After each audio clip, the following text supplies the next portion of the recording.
Agent ने किया है कि वर्ल्ड लेवल के डेवलपर बनने की कोशिश करें। ये जरा सा पीछे से हवा कलीलेगा की आवाज गूंज रही है। इस अगर हमने वर्ल्ड लेवल पे जाना है तो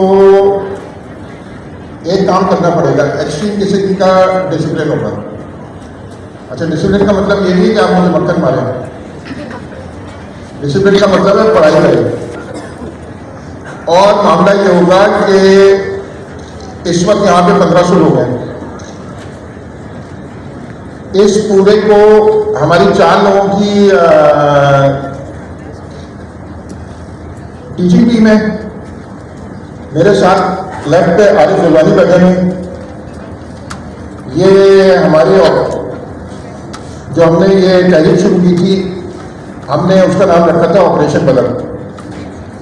और ऑपरेशन बदर अब भी वही है, मगर वो पाकिस्तानी ये पीछे बीच में अमेरिका के मामला हो गए तो लोग ऑपरेशन बदर के नाम से झंपी होने लगे, जबकि ये हजूर सल्लल्लाहु अलैहि वसल्लम की तालीम के ऊपर फोकस था कि उन्होंने जंग बदर में जो कैदी थे उनको कहा था कि आप अगर एक मुसलमान को पढ़ा देंगे तो हम आपको आज़ाद कर देंगे। तो ये वो वाली बात थी, मगर हमने फिर ऑपरेशन बदर के नाम से विड्रॉ तो नहीं किया। तो मामला ये है कि जो लोग 4 लोगों की फैकल्टी है जो पढ़ा रही होगी, और फिर दोनों हमजा के अंडर पूरी मैनेजमेंट टीम है जो आपके असाइनमेंट और सब कुछ चेक कर रही होगी। अच्छा, यहाँ पे कितनी आपकी आप लोग पता है जिन लोगों का एडमिशन नहीं हुआ है इस सेक्शन ए में, जबकि कोई फर्क नहीं पड़ता, जैसे हमजा है उसकी क्लास मैं गारंटी कर रहा हूँ कि हम दोनों से तो ज़्यादा अच्छे पढ़ाते होंगे, बहुत सारे लोग अच्छे पढ़ाते हैं हमसे। तो कोई अफसोस करने की बात नहीं है जो लोग सुन रहे हैं इंटरनेट पे जिनको इसमें एडमिशन नहीं मिला है, क्योंकि हम लोग एक ही क्लास पढ़ा सकते हैं ना, सारी 10 तो नहीं पढ़ा सकते, नॉट पॉसिबल। तो जो लोग नहीं है वो शुगर करेंगे आएगा। अभी तो आप लोग खुश हो रहे हैं क्योंकि मैं फुल साइको हूं और मैं निकम्मे आदमी को बर्दाश्त नहीं कर सकता। अच्छा, जरा सा आरिफ भाई वो खोलिएगा, इंटरनेट खुला हुआ है, वो जरा सा वो वाला पेज खोलिएगा जो मैंने आपको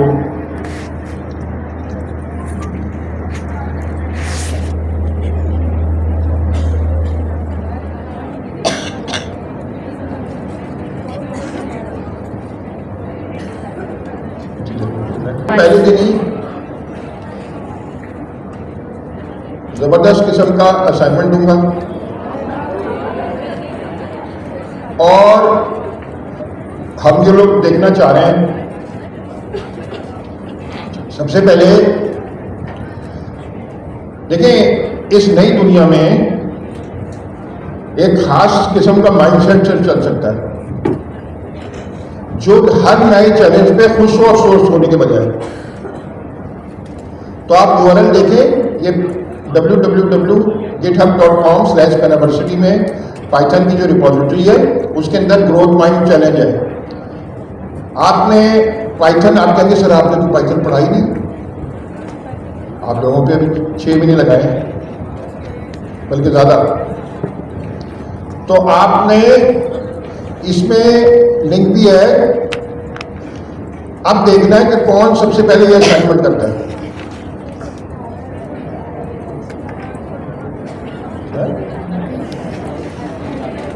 मैं तो यूज नहीं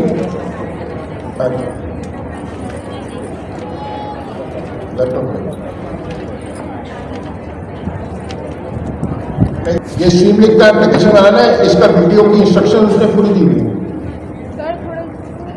अच्छा, ये अगले हफ्ते दी हुई है। मैं आपको बताता हूँ, हमारे बहुत सारे स्टूडेंट, ये सबको मैं देता हूँ, बहुत सारे स्टूडेंट सुबह 5 बजे ये सबमिट कराते हैं पहले दिन। तो आज रात आपने सुना नहीं है, मैंने आपको पहले ही कहा अच्छा, इसमें सब टीचर स्टूडेंट सब शामिल हैं। देखते हैं किसके कितने सत्तू हैं।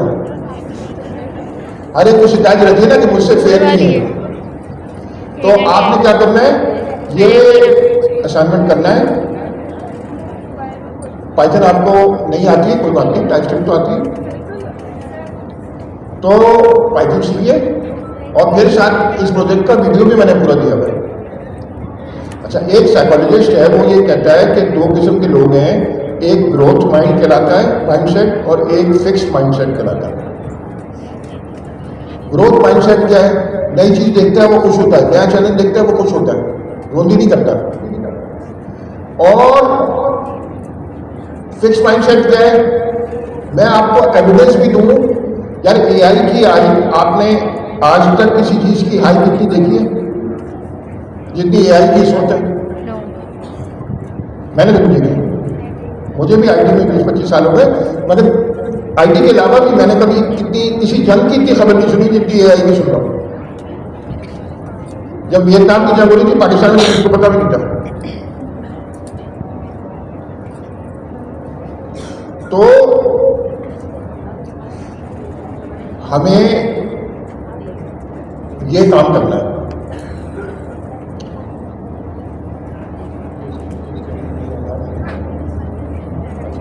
आपने ये फॉर्म बना हुआ है गिटहब का, नीचे आप देखिएगा, सिर्फ जरा से यूआरएल को फिर हाईलाइट कर रहे हैं। अच्छा, मैंने इवन ताकि आपको पता लग जाए कि आपका किसे पाला पड़ा।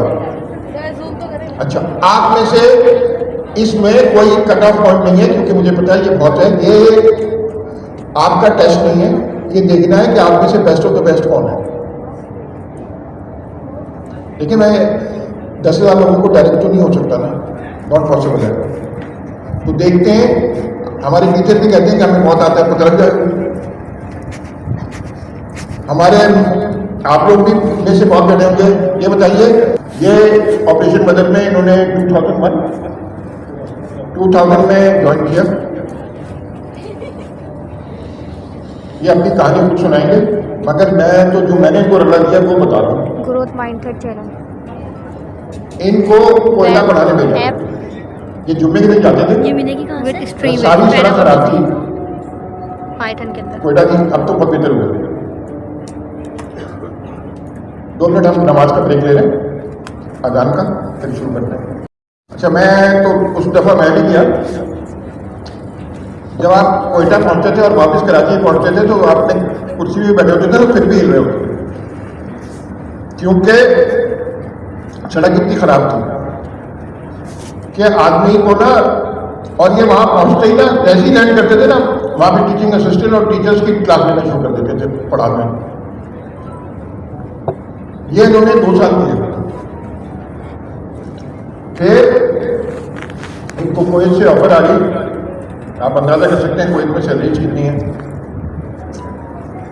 जिस ये वाहिद बंदा है जो कोयत जबरदस्ती किया, और खुदा की कसम मैं एक बात भी आगे मुझे करके नहीं बता रहा। इसको कोयत से बहुत ही अच्छी ऑफर आई थी, और इसने कहा सर मैं नहीं जा रहा, मैंने पढ़ाना है। मैंने कहा यार ये, अच्छा इनकी फाइनेंशियल सूरत हाल उस वक्त क्या थी जो खुद ही बताएंगे, तो मेरा वो नहीं है कि बताऊं। आप ये 17 साल रह गए, कोयत से आए। फिर मैंने कहा यार ये क्लास पढ़ानी होगी। अब ये जो सारे कोलैब पे नोटबुक्स बनाई है ना, आप उसकी क्वालिटी से देख लीजिएगा। आरिफ भाई को पहचानना है तो आप इसकी क्वालिटी देख लीजिएगा। ये पिछले 2 हफ्ते में बनाई है, 3 हफ्ते में, तो आप देख लीजिएगा, खुद सामने आ जाएगी आपकी। तो आरिफ भाई जरा सा अपना इंट्रोडक्शन कराएं, कोयत में क्या देखा। अस्सलाम वालेकुम। अच्छा,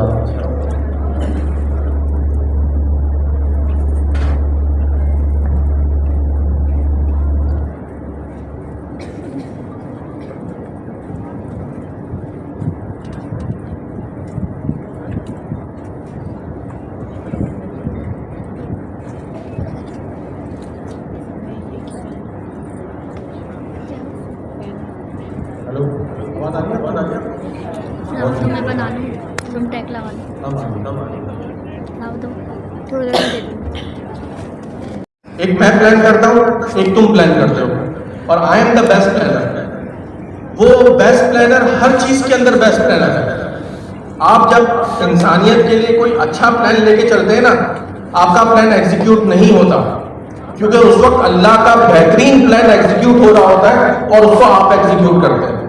वो अल्लाह आपसे ये काम भी करवाता है। तो खैर कोयटा में जो चीज़ मुझसे हो गई, मैंने करी नहीं, यानी कि मेरा ये था कि बच्चे पढ़ जाएं वहाँ पर, और जैसा मैं पढ़ रहा हूँ कराची में वैसा वो भी पढ़ जाए। अच्छा, गौर करें जरा, और फिर हम पढ़ाई स्टार्ट कर देंगे अपनी। तो खैर वहाँ कोयटा पहुँचते थे, सुबह मैं 3:30 बजे उठता था और मैं शाम को 6 बजे वहाँ पहुँच जाता था कोयटा। तो कैलकुलेट कर लें कितने घंटे। खैर वहाँ पहुँचने के फ़ौरन बाद मुँह हाथ वगैरह धोया, चेंज करा, और उसके बाद कुछ लड़कों ने अच्छी परफॉर्मेंस दिखाई थी, तो मैंने उनको क्लास से अलग कर दिया था और उनको मैं अलग से पढ़ा सका। फिर उन्होंने 4 महीने के अंदर SCJP दे दिया, जावा अपनी पढ़ के सर्टिफिकेशन दे के सन माइक्रो सिस्टम की, और उसके बाद मैंने उनको पढ़ाना शुरू करी सर्वलेट और JS की। अच्छा, मैं दूसरी भी बातें करूँगा कि मुझे जो पेमेंट मिलती थी पढ़ाने की, वो संडे मॉर्निंग की सुबह 9 बजे से शाम 5 बजे तक की मिलती थी। मैं उनको सैटरडे इवनिंग में पढ़ाता था, और इवनिंग के अंदर उसी 4 बच्चों में से एक लड़का था नवेद, उसका ऑफिस करीब में था। यार इसकी थोड़ी सी उसका ऑफिस करीब में था, मुझे नहीं मालूम। तो मैंने इन 4 बच्चों से कहा कि यार ये मुझे PC चाहिए, कहीं से PC मिल जाए तो मैं तुम लोग को सर्वलेट JS पढ़ाना शुरू कर दूँ, क्योंकि इंस्टीट्यूट का तो उस वक्त मिल नहीं सकता, इंस्टीट्यूट तो बंद हो जाता है शाम के वक्त। तो एक लड़के ने कहा कि मेरा ऑफिस है, वहाँ पर PC मिल जाएगा, मुझे लैपटॉप वगैरह नहीं होते थे। खैर तो अब अल्लाह की मेहनत है कि जब आप कोई अच्छा काम कर रहे होते हैं ना, तो आपको ऑफिस भी बड़ा करीब मिला। मुझे 100 मीटर्स के ऊपर उस लड़के का ऑफिस मिल गया, जहाँ पर मुझे बैठ के पढ़ाना था। तो जब आप मेहनत करके आते हैं ना, तो आपको और भी ज़्यादा तंग नहीं करता, फिर आपकी वो मदद में मजा आता है। अच्छा, खैर उनको सर्वलेट वगैरह पढ़ाई, उनमें से एक बच्चा इंग्लैंड चला गया, एक जफर हुसैन और उसमें से निकला, वो कराची आया और आज सऊदीया में, और बाकी तो मुझे नहीं मालूम, और एक का तो मैं नाम भी भूल गया। अच्छा, आरिफ भाई ने काम कर दिया, और आरिफ भाई कराची वापस आए, फिर कोई से ऑफर आई सर्दिया ने बताई। अब कोई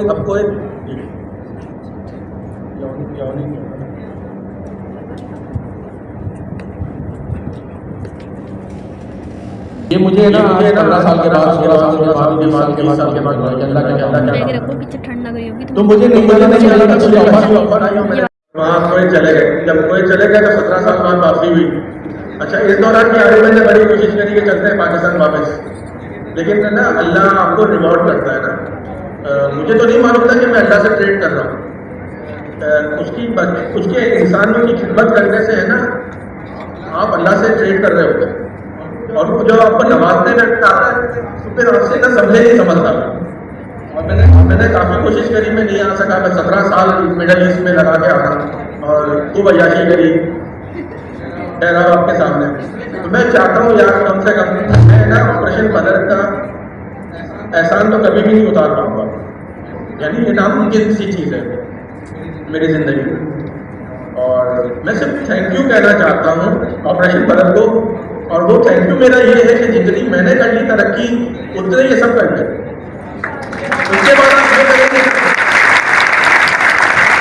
वो आपकी मेहनत होगी, लेकिन कम से कम यहाँ तक पहुँच जाए जहाँ तक आगे पहुँच जाए। तो उसके लिए ना अनथक मेहनत करनी है। घर वाले आपको गालियाँ देने पे आ जाए तो फिर समझिए कि आप मेहनत कर रहे हैं। सही है, अम्मा दही मंगा रही है और आपने 2 घंटे तक आगे नहीं किया ना, इसका मतलब आप मेहनत कर रहे हैं, ठीक है। और आपसे कहा बर्तन धो दो और आपने नहीं धोए, तो इसका मतलब आप मेहनत कर रहे हैं। तो खैर हमें मेहनत करनी है, वाली बात सुना दो, मेरी अम्मा तो बनेंगी, और कहीं आना जाना ये सब चीज़ें बंद कर देनी है। मैं आपको आने जाने और इसकी बताता हूँ कुछ बात कि मुझे ना 3 चीज़ें बड़ी पसंद है दुनिया में, एक समंदर, एक पहाड़ और एक बारिश। तो जिस वक्त मैं वाइंड अप करके क्वेटा से आ रहा था ना, तो 16 घंटे की तकरीबन वहाँ से ट्रैवलिंग होती थी। और ऐसा पॉसिबल नहीं है कि 16 घंटे तक ड्रिजलिंग होती है, यानी मुझे कुदरत है ना एक ट्रैवल दे दी थी। और ये बात करते करते ना थोड़ा मैं जज्बाती भी हो रहूँगा, आप लोग देख रहे होंगे, क्योंकि मुझे वो सब चीज़ें ना रिकॉल हो रही है। तो अल्लाह आपकी मदद करने में आ जाता है। तो आप है ना मदद अपनी भी करें, अपनी फैमिली की भी करें, और आस पड़ोस की भी करें, और इस पाकिस्तान की भी करें यार। लेकिन उसके लिए खुद पढ़ना पड़ेगा और अनथक मेहनत करनी पड़ेगी। मैं अनथक मेहनत का आपको एक बताता हूँ, मैं इतना कोई मेहनती नहीं। एक पेपर था मेरा UML का या पता नहीं कौन सा, मुझे याद नहीं है, और उसकी मैंने डेट ले ली थी एग्जाम की, और मैंने प्रिपरेशन कंप्लीट कर ली थी। अब हुआ ये मानसून के ज़माने में यहाँ पर मैं गार्डन में रहता था उस ज़माने में, गार्डन रेस्ट में। तो बारिशें हुई और तकरीबन 3 दिन तक वो बारिशें चलती रही। और मैं आपको बता देता हूँ मुझे बारिशें कितनी पसंद है। मैंने अपना हाथ तक नहीं मिलाया उसके अंदर कि कहीं भी बाहर ना पड़ जाऊँ, मेरा ना एग्जाम ना निकल जाए। दूसरी बात मैं आपको कह रहा हूँ, मेरा मेहनती नहीं, तो मेहनती नहीं उसका मैं आपको बताता हूँ, यानी कौन बंदा अपने बारे में बताता है कि आगे भाई पहले फेल हो जाते हैं, सही है, और आगे भाई को अल्लाह में भी नहीं छोड़ते थे। मजेदार बात ये थी कि जिस स्कूल में मैं था उस स्कूल में मेरा कदम था, और जिस क्लास में मैं था उसी क्लास में वो था। अब आरिफ भाई फेल हो रहे, वो फर्स्ट आ रहे हैं, अरे भाई पास भी नहीं हो रहे, फर्स्ट आ रहे हैं।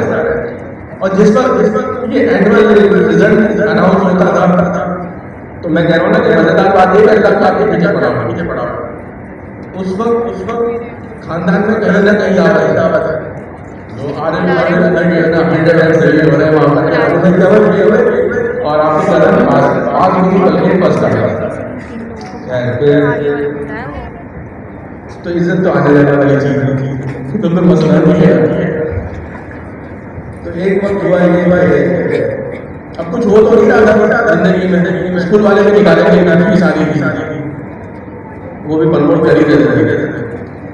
तो इसी तरह करते करते 7 तक पहुंच गए। 7 तक पहुंचे तो थोड़ा दिमाग काम करने लगा। दिमाग इस चीज़ में काम करा कि जिस तरह डेस्क है, सामने टीचर बैठा है, उसे क्या मालूम कि यहाँ नीचे किताब खुली हुई है, सही है, तो पेपर दे दिया। अब पेपर दिया तो आरिफ भाई आए सीधा 3rd। अरे ये तो मजा आ गया यार, पोडियम पे बुलाया गया, वहां रिपोर्ट कार्ड दिया गया, मतलब इतनी इज्जत तो यार कभी पैदा होने के बाद से अब तक नहीं मिली।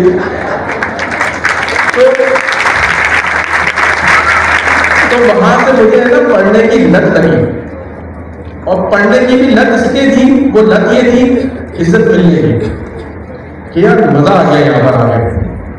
और फिर खानदान में जाकर तो कोई पूछे ना पूछे, हम रिपोर्ट कार्ड खुद दे रहे थे।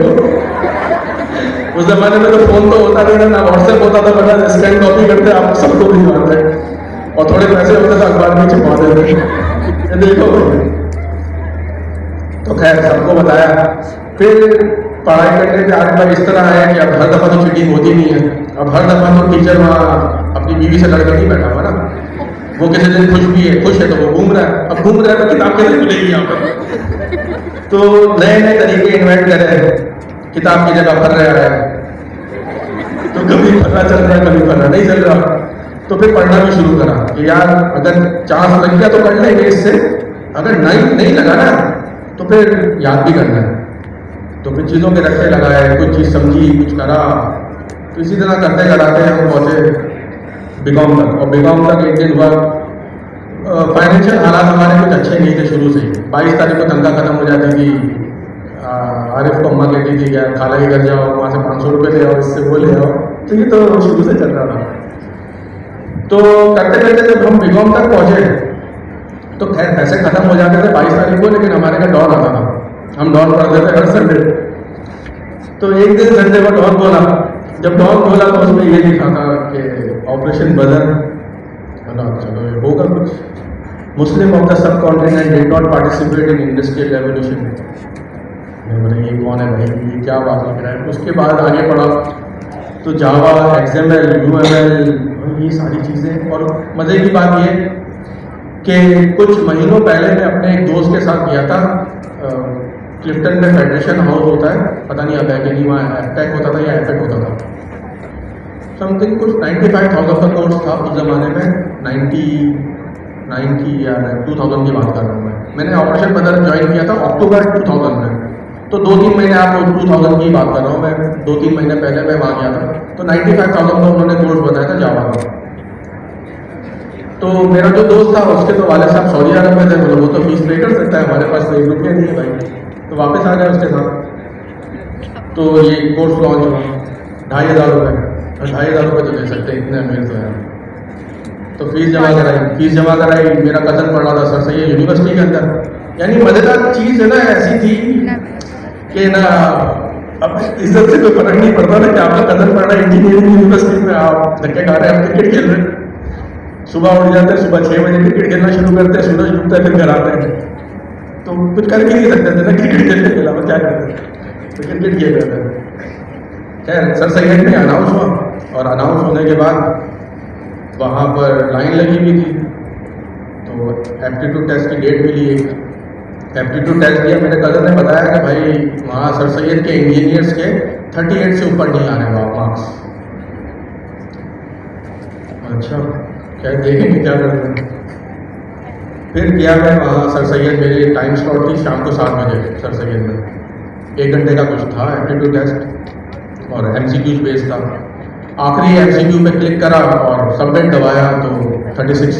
मैंने बोला यार इंजीनियर्स के 38 आ रहे भाई 36, तो इतना मैं खुश हो गया कि नीपा से मैं हसन स्क्वायर तक तो पैदल चला गया, और मुझे कुछ लग रहा था कि कुछ हो जाएगा आगे मेरा यार।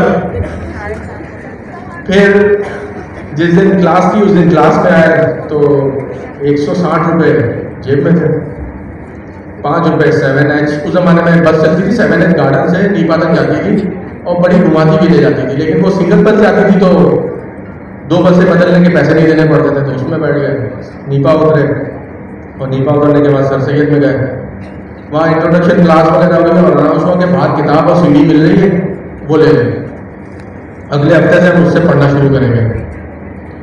किताब थी 100 रुपये की, CD थी 50 रुपये की, और आने भाई के जेब में पैसे थे 155 रुपये, तो CD और किताब ले ली। बात होता अगर उस वक्त मेरे पास 150 रुपये होते तो मैं वो खरीद लेता, CD और किताब, और मैं वहाँ से पैदल चले जाता गार्डन मैच तक, ये मैं कर लेता। तो बताने का मकसद ये है ना, किसी चीज़ के पीछे पड़े ना।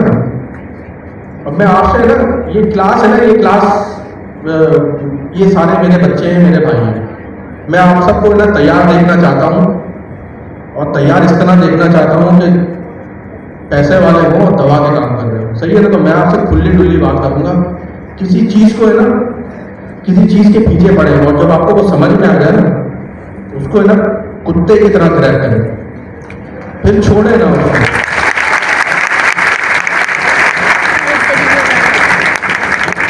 उससे है ना, कुत्ते से हड्डी आप छुड़ा नहीं सकते, अगर उसने पकड़ ली ना फिर छुड़ाना मुश्किल है, बिल्कुल उसी तरह पकड़ लें उसको।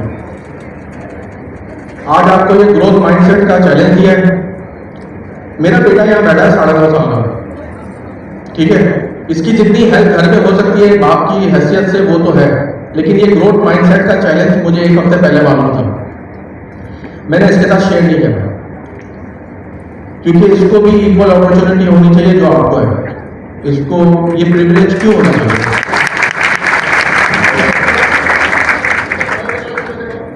अली इधर सबको बताओ जरा,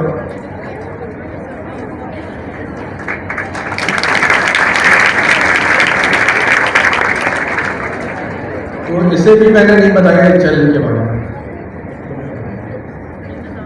इस चैलेंज के बारे में मैंने इसे नहीं बताया, क्योंकि फायदा ये है ना कि अगर मैं ऐसा बच्चा अपना तैयार कर दूं जो बाप के सहारे ही चल रहा है, तो फिर आगे क्या चलेगा, बाप तो आज लग नहीं, तो इसको अपनी जंग खुद ही लड़नी है ना। तो मैंने इसे चैलेंज के बारे में नहीं बताया। अब ये बैठेगा और काम करेगा, और देखते हैं कि ये पहले जमा कराता है या आप लोग, सही है। आप भी मेरे बच्चे हैं, ये भी मेरा बच्चा है। अब हमने पढ़ाई करनी है, कोलैब नोटबुक्स बन चुकी हैं, ये स्टोरियां मैं आपको अपनी और सर जी हम लोग आपको बताते रहेंगे बीच में इंटरनेट करने के लिए। और कभी आपने जबरदस्त किस्म की चीजें हमें करके दे दी ना, दिल खुश कर दिया, तब गजल भी सुनाऊंगा मैं आपको। तो तो जो है अब कुलैब नोटबुक बनने से यार हुआ ये है कि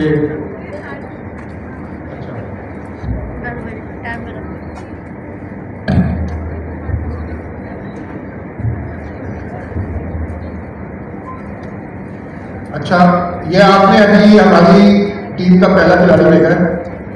हमारी 2 और खिलाड़ी हैं और भी बहुत सारे खिलाड़ियां भी आपको मैं इंट्रोड्यूस कराता हूँ। आप आइएगा, माशाल्लाह डबल मास्टर्स आज भी अपने कार्यक्रम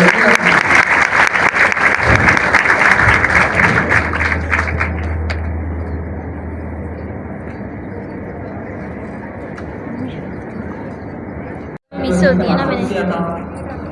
उस वक्त मुझे बहुत शौक था कि मैं IT में देखूँ, लेकिन मैंने अर्ली 2000 में किया था मैथमेटिक्स में। तो उस वक्त जो है कंप्यूटर बहुत बड़ा सा कंप्यूटर होता था और हमारी जो यूनिवर्सिटी में भी अच्छा होता था, हमें सिर्फ प्रोटॉन के अलावा कुछ और निकाली थी और मतलब चीज़ें थी अवेलेबल नहीं थी। खैर लेकिन थोड़ा सा कीड़ा था कि कुछ करना है, फिर इधर उधर छोटी मोटी जॉब करते रहे, स्कूल वगैरह में मैथ्स वगैरह पढ़ाते रहे। फिर 2 हो गया, 9/11 हो गया, तो एकदम से हालात बहुत टफ हो गए थे। खैर फिर अपॉर्चुनिटी मिली कि निकलना है कहीं और उस ज़माने में अब तो बहुत लड़के जाते हैं पढ़ने के लिए, उस ज़माने में इतनी नहीं जाते हैं। तो फिर बस कहीं ना कहीं तो जाना है। अमेरिका का वीज़ा हमारा तो मिल नहीं रहे थे और सबसे ज़्यादा इंग्लैंड ही लोग जा रहे थे, तो मैं इंग्लैंड चली गई। वहाँ पे एक यूनिवर्सिटी में एडमिशन लिया जो कि समझ में नहीं आई। फिर निकली थी यूनिवर्सिटी में जाना है क्योंकि शुरू में देखा कि क्योंकि डॉलर में पाउंड में और पाकिस्तान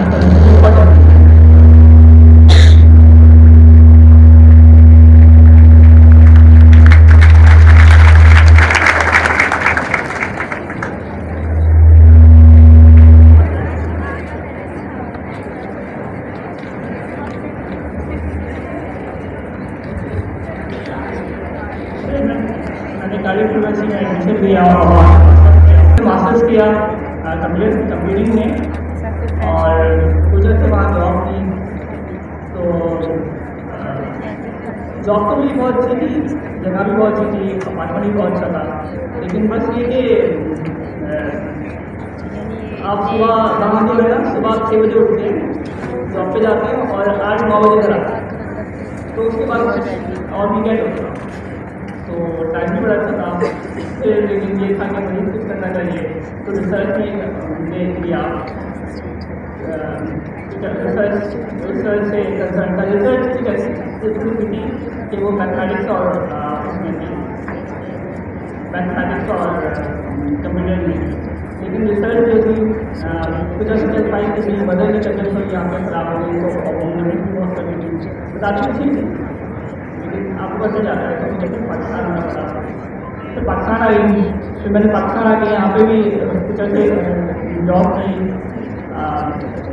लेकिन फिर वो पता नहीं कैसा लग चाहिए पता क्या, तो वो उसामा बिन लादेन का हुआ तो वो कंपनी बन गई। फिर दिन आए स्टार्टेड टीचिंग डिफरेंट जगहों पे और मैं 2000 में बहुत ईजीली देखी थी कि मुझे ये चीज़ें मिलेगी कि ये चीज़ें भी गई अपने आप को फ्रेशअप करने के लिए, क्योंकि मेरा कंसर्न मैथमेटिक्स से था और मुझे करना है IT से था और सब मुझे उससे याद है। उस वक्त जिस वक्त मैं इंग्लैंड आई थी तो मेरे भाई मुझसे गए थे, लेकिन मुझे तो आते नहीं है और शेक्सपियर पढ़ने जाता था क्योंकि मैंने मेरा मास्टर्स था मैथमेटिक्स में और कंप्यूटिंग में इतनी ज़्यादा कोई जावा चल रही थी, जावा की ऐसी छोटी मोटी क्लासेस नहीं थी मैंने, लेकिन इंस्टीट्यूट में तो खास करवा दिए थे। लेकिन हो गया था। फिर यहाँ पे उसामा बिन लादेन का हुआ, फिर मैंने पढ़ाना शुरू कर दिया। फिर मैं 2000 से लेती थी, मुझे था कि वापस कंप्यूटिंग में जाना है, IT से कुछ करना है।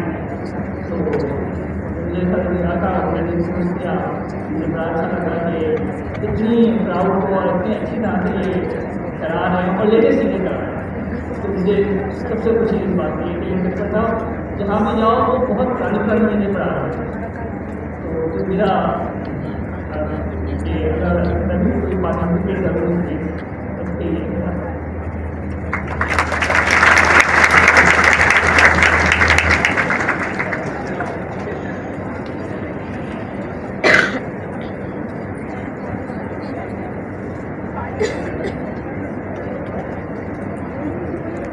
लग रही है।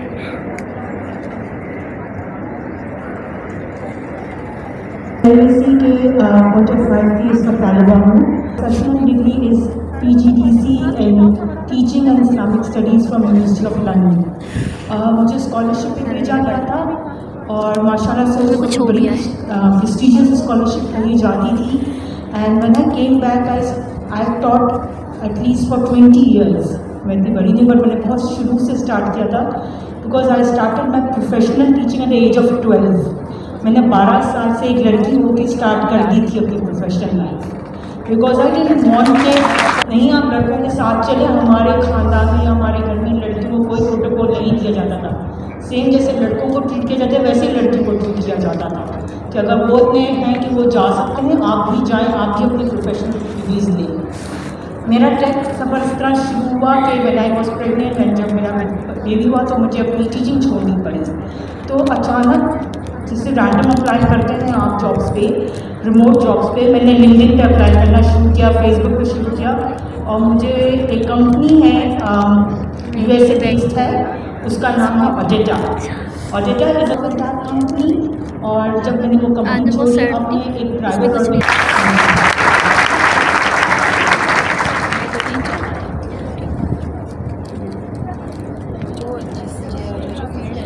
आप सबको पता है कि ये तो एक क्लास है, इसके पीछे 10 क्लास है, वो भी एग्जैक्टली फॉलो कर रहे हैं।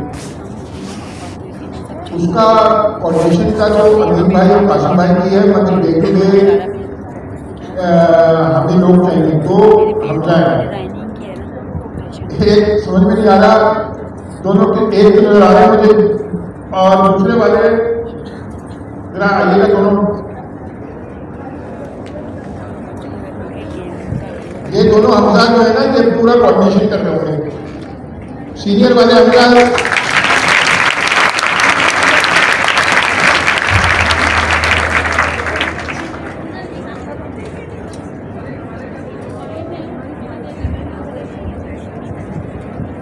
अस्सलाम वालेकुम। उम्मीद है आप लोग सब क्या सुन रहे। मेरे ख्याल से आवाज़ से सुन के मुझे पता चलता है कि बहुत सारे स्टूडेंट्स से पहले इंटरेक्शन हो चुका है मेरा। चलो बहुत अच्छी चीज़ है, बस मुझे बहुत अच्छा लग रहा है। हाई स्कूल हुआ है आज और जैसे आप लोगों ने अपनी क्वार्टर 2 की जर्नी रखी थी उसी तरह से भाई क्वार्टर 3 में तो अब तो डबल मेहनत कर दी है, क्योंकि जिस कोर्स के अंदर सबसे जो कोर चीज़ थी वो अब आप लोगों की स्टार्ट हो गई। तो बस यही है कि बेस्ट ऑफ लक क्वार्टर 3 के लिए। इसी तरह से अच्छी परफॉर्मेंस दिखानी है, कोशिश करनी है भाई क्लास में सबसे अच्छे स्टूडेंट्स में रहना। Thank you.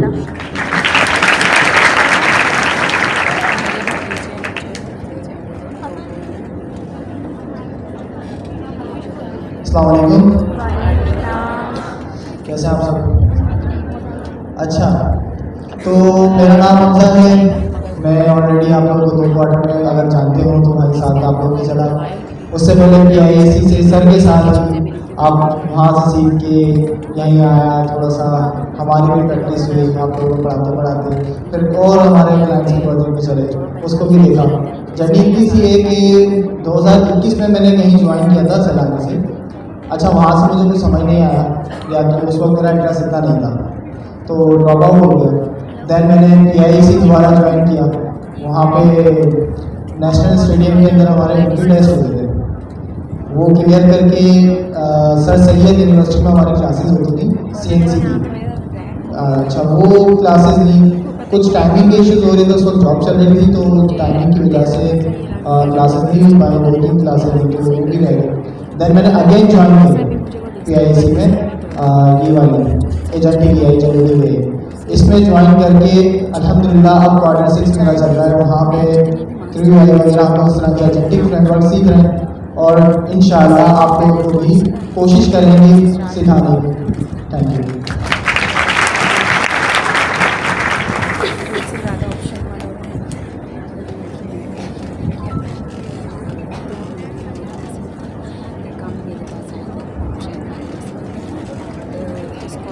अच्छा जी, आप में से कितने लोग हैं जो कराची से बाहर से आते हैं?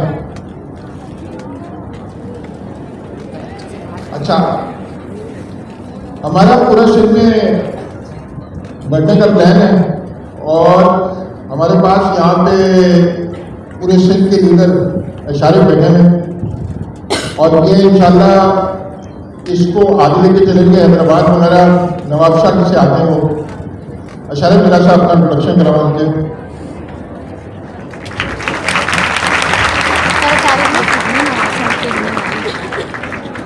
आप सब खैर ऑफिस से होंगे और अगर क्वार्टर 2 के स्टूडेंट्स हैं सो वो तो मुझे जानते ही होंगे। अगर डिस्कॉर्ड के ऊपर आप एक्टिव हैं तो एक स्टूडेंट एम्बेसडर है आपका जो आपके लिए चंद एक चैलेंजेस और चंद स्पेसिफिक पोस्ट शेयर करता है। Yes, sir. वो यही है।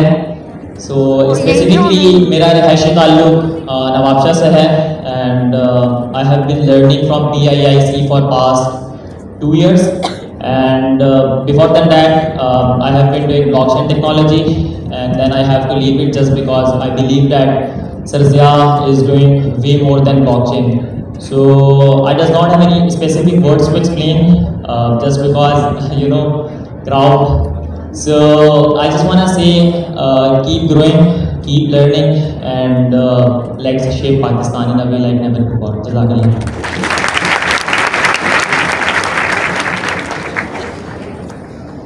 अच्छा जी, अब ये मुकाबला शुरू हो रहा है। एज ऑफ रात के 10 बजे जैसी क्लास खत्म होगी तो मुकाबला शुरू होगा। देखते हैं सारे आप सबको हराता है नहीं हराता। और ये सबने बनाना है, ये ग्रोथ माइंडसेट का ये एप्लीकेशन। देखते हैं क्या समझ यहाँ निकलती है।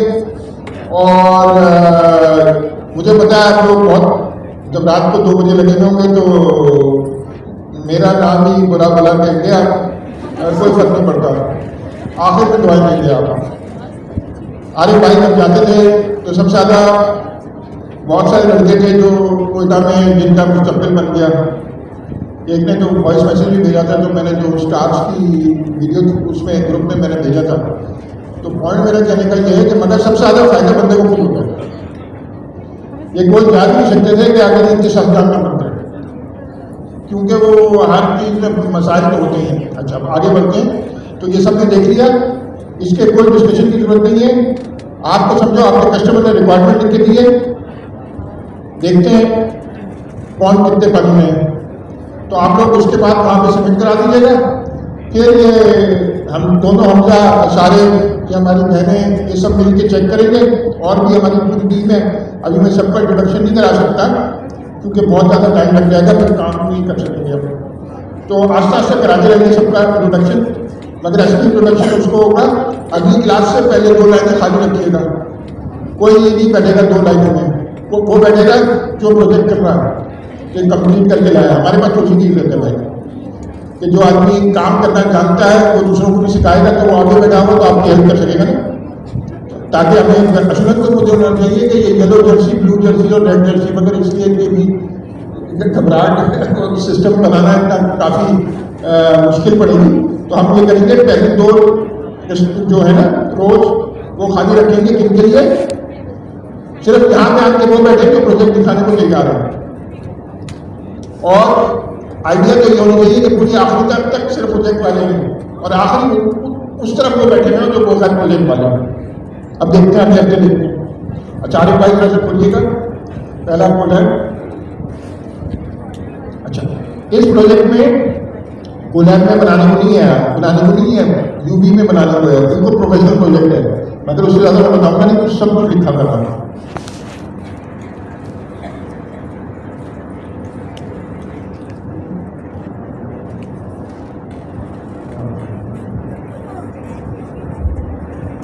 अच्छा, तो पाइथन शुरू करते हैं। अच्छा, ये सबको गिटहब का एड्रेस मालूम है ना? आपको गिटहब से फेमिलियर होंगे, अब तो 6 महीने हो चुके हैं। हाँ, तो गिटहब सबके खोल के रखा हुआ, कोलैब 1 खोल के रखे, lesson number 1 introduction to Python. यहाँ तक सब पहुँच चुके। डिस्कॉर्ड के ऊपर शेयर कर दिया है, डिस्कॉर्ड से आपको मिल जाएगा। सही है, लिंक मिल गया। आपका नाम अशरफ है ना? अशरफ ने शेयर कर दिया। हो चुका है, क्योंकि हम अपनी पढ़ाने की मेथोडोलॉजी अब थोड़ी सी चेंज कर रहे हैं कि आप बजाय इसके कि स्क्रीन पे देखें, आप अपने लैपटॉप या अपने मोबाइल की स्क्रीन पे देखेंगे और आप मुझे सिर्फ सुनेंगे, या यहाँ पर जो भी टीचर होगा वो सुनेगा, उसको आप सुनेंगे, तो आपकी कॉन्सेंट्रेशन रहेगी। यहाँ पर असल में होता ही है प्रोजेक्टर के ऊपर कि टीचर पढ़ाते पढ़ाते स्क्रॉल डाउन या स्क्रॉल अप कर देता है, तो वो वहाँ से वो स्टूडेंट को लॉस कर देता है, क्योंकि उसको अगर एक लम्हे के लिए भी उसकी वहाँ से निगाह हटी, उसको पता नहीं चलेगा कि क्या हुआ। फिर वो बराबर वाले से पूछेगा, थोड़ी देर तक वो स्ट्रगल करता रहेगा, उसके बाद वो छोड़ के बैठ जाएगा। साधु जी, तो हम अपना ये चेंज कर रहे हैं आपसे, ठीक है? सबने खोल लिया अपने मोबाइल पे और लैपटॉप पे जी? अच्छा, जिनके पास नहीं है तो कोई मजबूरी है, कोई मसला नहीं है उसका, ठीक है? अब हम स्टार्ट करते हैं अपना लेसन नंबर 1।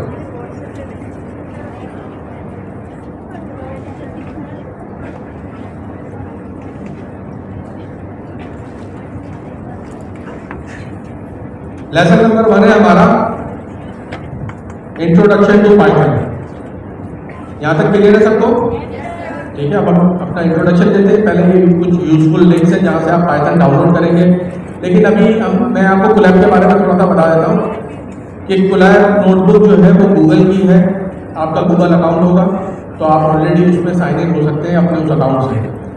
उस गूगल कोलैब नोटबुक पे आप जो भी काम करेंगे आप उसको अपनी ड्राइव में सेव कर सकते हैं और उसको फिर किसी के साथ भी शेयर कर सकते हैं। बात क्लियर? Yes sir.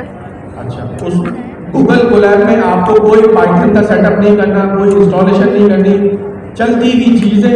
इस वक्त हमें सिर्फ सिंटैक्स देखना है, पाइथन लिखी कैसे जाती है, चलाई कैसे जाती है, लॉजिक कैसे लिखी जाती है। अभी हमारा सबसे बड़ा मसला ये है, हमको कभी कोई चीज़ इंस्टॉल नहीं करनी, कुछ काम नहीं करना। तो हम पाइथन से काम स्टार्ट कर रहे हैं कि जो चीज़ सीखनी है वही चीज़ सिखाई जाए, ना कि 50 चीज़ें और उसके लवाजमान।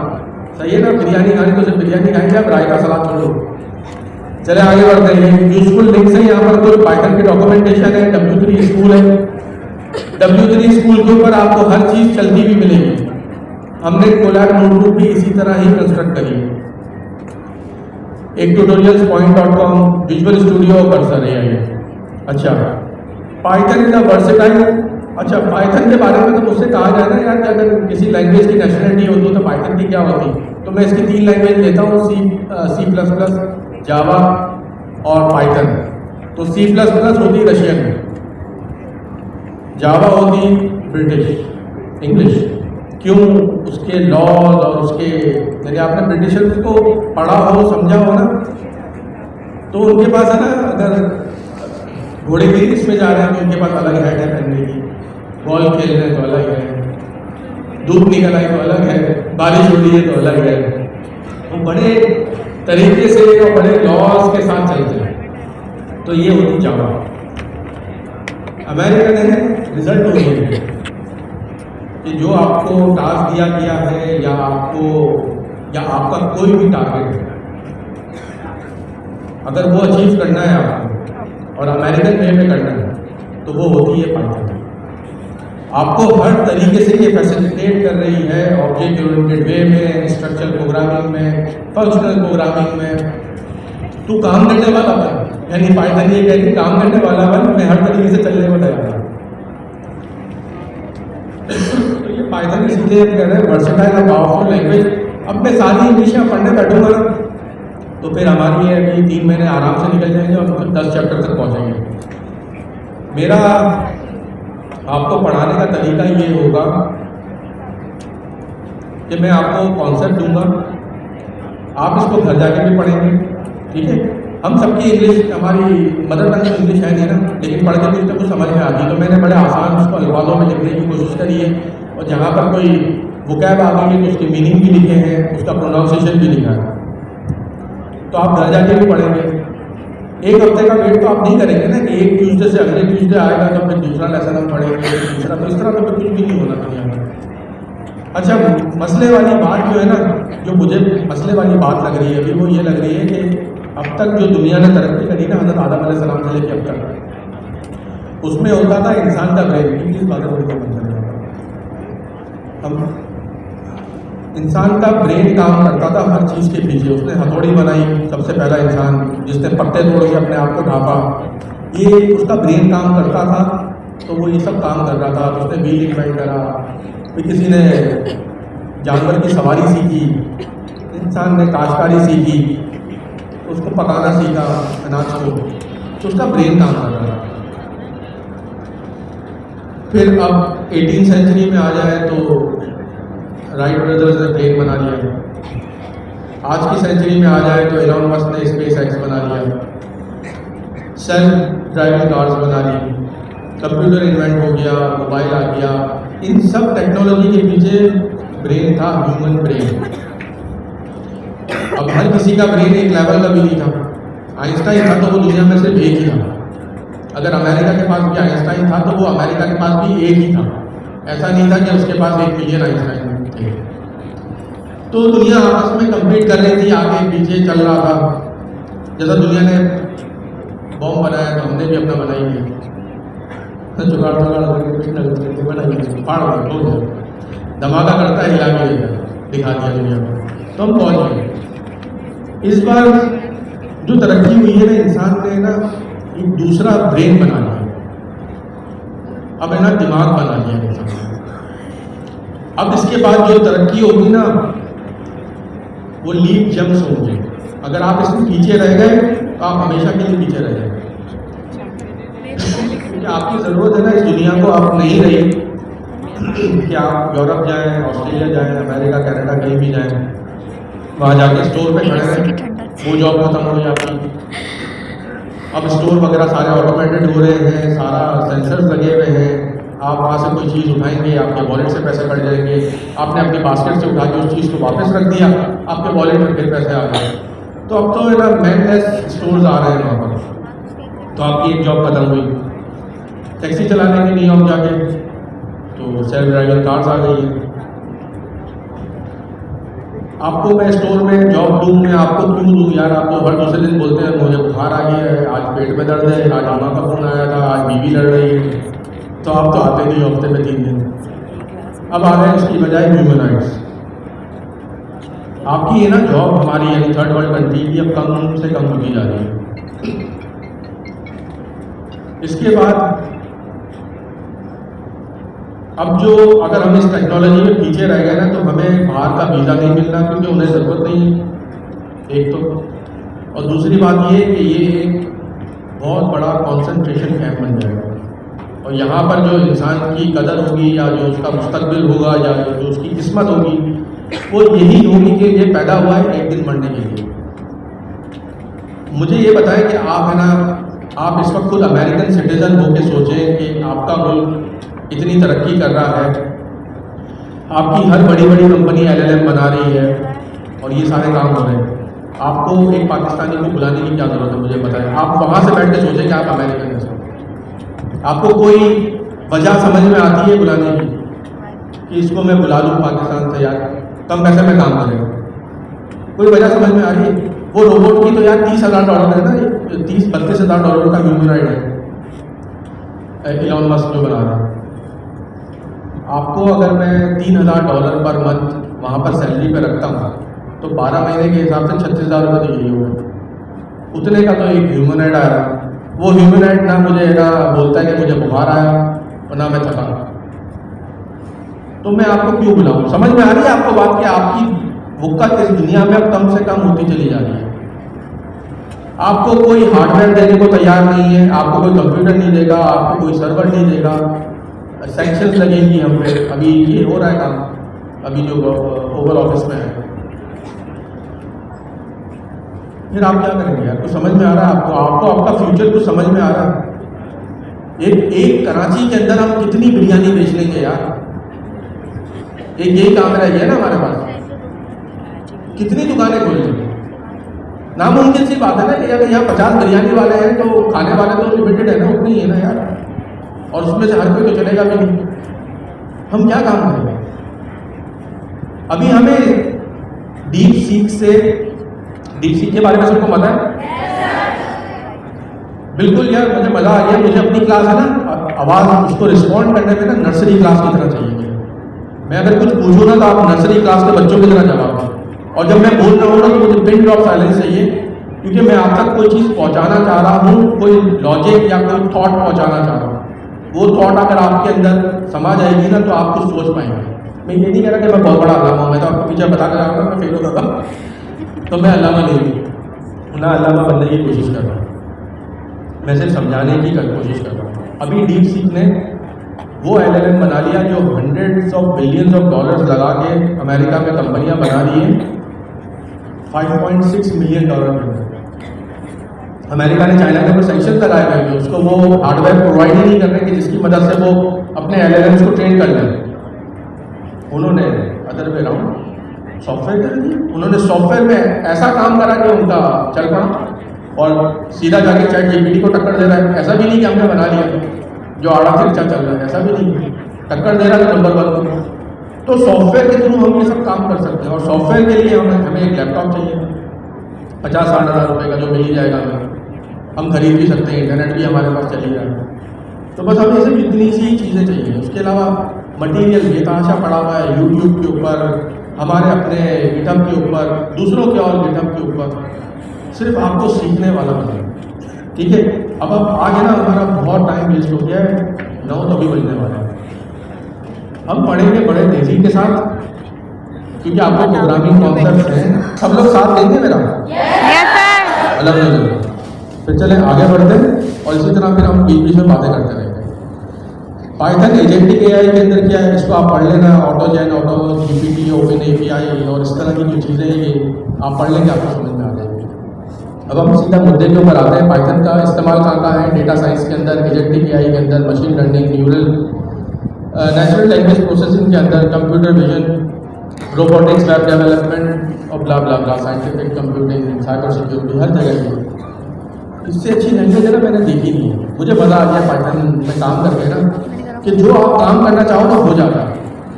यही चीज़ अगर है ना इलॉन मस्क इंग्लैंड में बैठा होता ना तो उसका स्पेसशिप या उसके रॉकेट से ना नहीं उड़ा पाता, क्योंकि वहाँ पर लॉज और उनके तरीकाकार ही अलग है। अमेरिका रिजल्ट ओरिएंटेड है, हर किसी को मौका देता है, इसी तो उसको कहते हैं कि लैंड ऑफ अपॉर्चुनिटी। ये भी बिल्कुल उसी तरह है, सारे काम इसके अंदर होते हैं। अब इसमें हम आगे चलते हैं, बात कर लेते हैं फटाफट बाइट कोड की। और इसमें ना बाइट कोड में हमें फंसना नहीं है, क्योंकि इसमें जो बाइट कोड है पाइथन के अंदर उसका जिक्र कोई नहीं करता, और उससे कोई हमें सरोकार भी नहीं है। लेकिन हमें पाकिस्तानी है ना पड़ोस में, क्या तो ये वो वाली बात है कि पाइथन के अंदर क्या हो रहा है, झाँक के देख रहे हैं, वहाँ भी बाइट कोड बनता है। अब बाइट कोड में आपको पुराना पीछे ले जाता हूँ, जावा के अंदर और C लैंग्वेजेस के अंदर। वहाँ पर होता था पहले कंपाइल्ड प्रोग्राम्स। कंपाइल्ड प्रोग्राम जो भी कंपाइल करते थे हम C में या C++ के अंदर, वो होते थे प्लेटफॉर्म डिपेंडेंट, जहाँ कंपाइल हुआ वहीं चलेगा या उसकी फैमिली में चलेगा। जैसा पेंटियम में हमने कंपाइल करा तो पेंटियम की फैमिली में चल रहा है, लिनक्स में, यूनिक्स के अंदर, सन सोलारिस में नहीं चलेगा। तो हमें हर जगह जाके अपना कोड कंपाइल करना पड़ता था, बड़े मसले मसाइल थे। फिर आई जावा इसका सोल्यूशन लेके, उसने कहा कि आप सोर्स कोड लिखो, सोर्स कोड का एक बाइट कोड बना लो, बाइट कोड जो होगा वो प्लेटफॉर्म इंडिपेंडेंट होगा। वो सोर्स कोड आप लिखेंगे, आप सोर्स कोड लिखेंगे, उससे बाइट कोड जनरेट करवाएंगे और बाइट कोड आप बेचा करेंगे।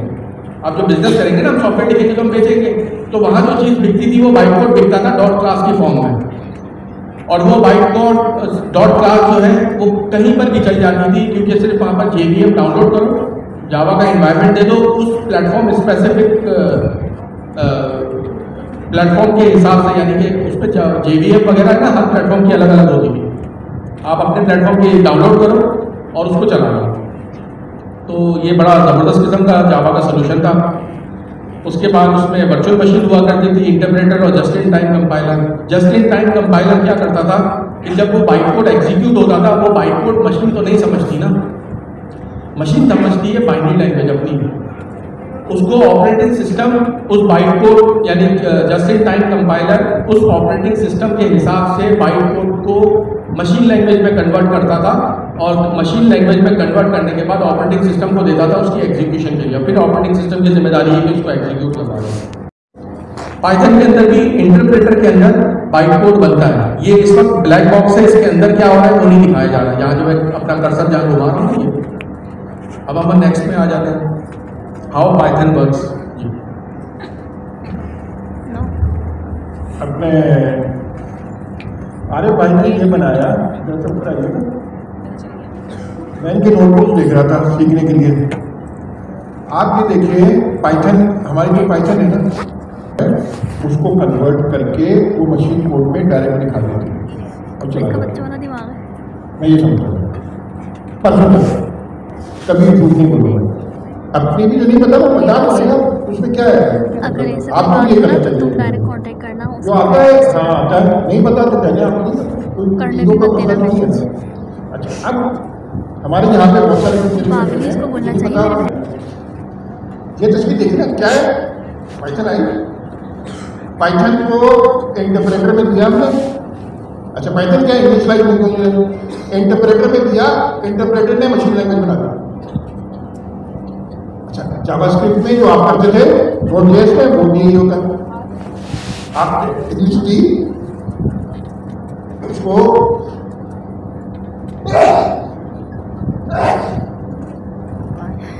इंटरप्रेटर को दी, इंटरप्रेटर ने मशीन लैंग्वेज में बना दी, क्योंकि उसमें तो मशीन लैंग्वेज भी चलती है, कंप्यूटर में तो चला दी। अच्छा, मैं तो यही समझ रहा हूँ। आप मैंने एक तीसरी तस्वीर देखी, मतलब दूसरी तस्वीर देखी चाहिए।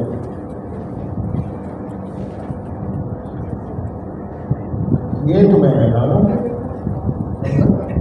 देखो तस्वीर, बोले बेटे से सोर्स फाइल है, सोर्स फाइल से कंपाइलर में आया, कंपाइलर से बाइट कोड में आया, बाइट कोड से मशीन में आया, फिर बाइट जो भी करके आखिर में मशीन कोड चल गया रनिंग प्रोग्राम। ये मैंने देखा, मैं समझा कोई में अरबियों का असर आ गया है। अरे भाई जल्दी करता नहीं है, मैं समझा अरबियों का असर आ गया। मैंने उनको फौरन मैसेज किया कि भाई ये तो अरबी आती है, सुनो आ रहा है, क्या मतलब इसका कोई। अच्छा, ये सुनो आ रहा, चलो एक दौरान क्लास को आगे मैं सीख दूंगा थोड़ा, तो सुनो आ रहा, मैंने कहा ये क्या है भाई। अच्छा, जाहिर बात है एक और चीज सीखनी है हमें प्रोफेसर से एक दूसरे से बात करने में। आपने एकदम झटके में, हम सब साथ काम कर रहे होंगे और ये मेरे पे भी अप्लाई होता है, एकदम झटके में बात नहीं करनी, अकले पुल करके बात नहीं करनी और अपने आप को बड़ा समझ के बात नहीं करनी। भाई आपको कुछ नहीं पता होगा ना, तो मैंने सवाल पूछा। अच्छा, आजकल एक और बड़ी खूबी है कि मैंने इनसे तो सवाल पूछा, साथ साथ ChatGPT से भी सवाल पूछा। अच्छा, आप ईमानदारी से बताइएगा, गोली भी करा दी, कितने को ये पता था, मुझे तो कल से पहले नहीं पता था, कितने लोगों को ये तस्वीर पता थी कि पाइथन ऐसे काम करती है। 3 स्टेप पता थे। ये तो वो एक क्वेश्चन। अस्सलाम वालेकुम। वालेकुम सलाम। अच्छा, पाइथन जब मैं स्टार्ट कर रहा था पढ़ना, तो मैं सबसे पहले कोशिश करता हूँ कि सबसे पहले नज़र पढ़ने को पढ़ जाए कि चीज़ें वर्क कैसे करती हैं behind the scene. So Python के बारे में जब मैं स्टडी कर रहा था, सो पाइथन के बारे में मुझे पता चला। अच्छा, एक सिंपल सा फ्लो है पाइथन का कि जब भी हम पाइथन का कोई भी कोड लिखते हैं तो सबसे पहले हमारा कोड एक बाइट कोड में कन्वर्ट होता है। अच्छा, बाइट कोड हमारे पास एक ऐसा कोड या एक ऐसा पीस ऑफ कोड, एक ऐसा फॉर्मेट जो कि प्लेटफॉर्म इंडिपेंडेंट कोड होता है। अच्छा, अब यहाँ पे ये होता है हमारे पास कि जब भी हम पाइथन के कोड को एग्जीक्यूट करते हैं, सबसे पहले हमारे पास पाइथन का कोड होगा कन्वर्ट बाइट कोड में, उसके बाद उस बाइट कोड को वर्चुअल मशीन के अंदर एग्जीक्यूट किया जाएगा, जो कि पाइथन हमें जनरेट करके देता है पाइथन का कंपाइलर। सो इस तरीके से हमारे पास 2 फेजेस के अंदर पाइथन का कोड एग्जीक्यूट होता है। सबसे पहले बाइट कोड, देन उसके बाद उस कोड की एक्चुअल एग्जीक्यूशन। एक सिंपल सा फ्लो है, इसके अगर डिटेल में जाएं तो इसके अंदर और भी कंपोनेंट्स आते हैं। सो एक सिंपल सा फ्लो हमारे पास यही है कि हमारे पास सबसे पहले पाइथन का एक्चुअल कोड बाइट कोड में कन्वर्ट, देन वो बाइट कोड हमारे पास कंपाइल होकर एक्चुअल आउटपुट प्रोवाइड करता है। सो एक ये सिंपल सा फ्लो है।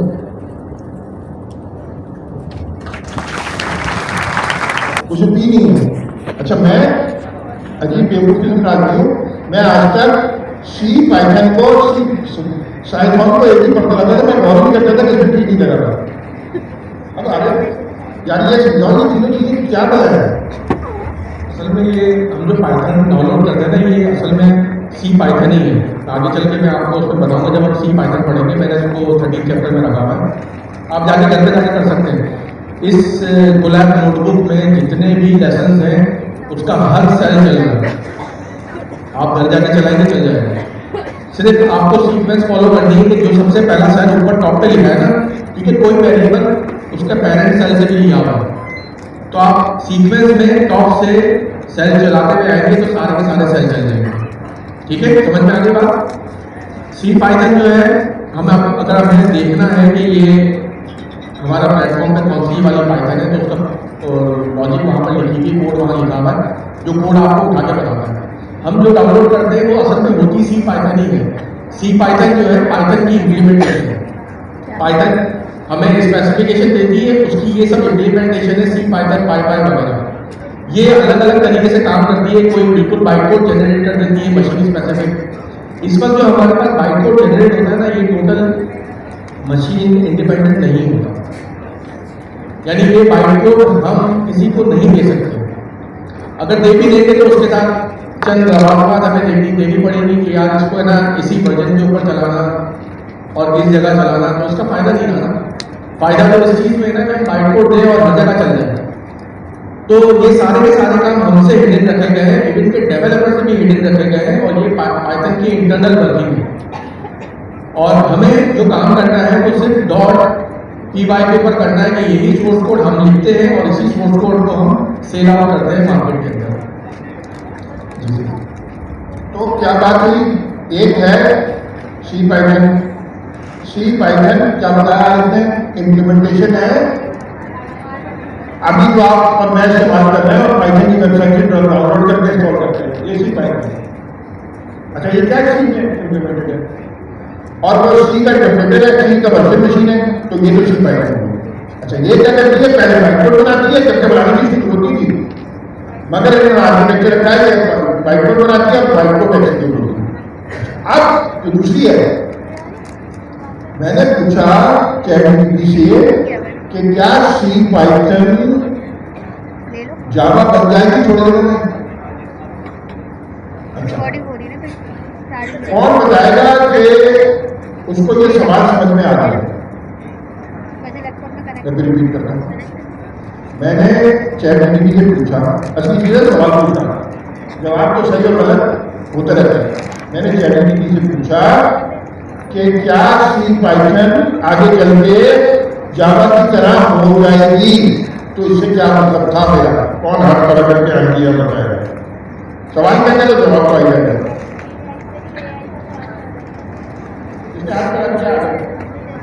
इसने नहीं किया। अच्छा, इसमें घर की बात नहीं, तो सबसे पहले हिंदी था, मैं समझना मैं नहीं जा रहा हूँ। कल रात से पहले 8 बजे से पहले मुझे भी नहीं पता। तो वो क्या है, देखिए सी पाइथन में जो इंटरप्रेटर है, जावा में बाइट को जैसे आरिफ ने आपको फॉरवर्ड किया, आपने शायद पिक नहीं किया होगा, क्योंकि जो आपका बैकग्राउंड नहीं होगा ना, तो दूसरा जब प्रोग्राम होगा तो आप उसको पिक नहीं कर पाते अगर आपका बैकग्राउंड नहीं है, क्योंकि आप तो सोचते नहीं ना। आरिफ ने क्या कहा, आरिफ ने ये कहा कि सी पाइथन का जो बाइट कोड है वो इंटरऑपरेबल नहीं है। जैसे 3.11 का वर्जन 3.11 पे ही चलेगा बाइट कोड, तो इसलिए वो आपको छुपाते नहीं, आपने पाइथन चलाते तो वो कन्वर्ट करता है और उसी मशीन के वर्जन में चला रहा है। फिर पाई क्या है, वो बाइट कोड है जस्ट इन टाइम कंपाइलर है। वो क्या करता है, ऑप्टिमाइज करता है। जस्ट इन टाइम कंपाइलर का मतलब है ऑप्टिमाइज करता है, बाइट कोड को चलाने से पहले ऑप्टिमाइज करता है। वो क्या है, वो हम ज्यादातर शुरुआती करते हैं पाइथन। और फिर तीसरा क्या है, साइथन। वो क्या है, बाइनरी लैंग्वेज में C++ की तरह कंपाइल करते हैं, और भी दसियों तरीके के आगे कंपाइलर पाइथन के, क्योंकि बहुत इजी लैंग्वेज है। तो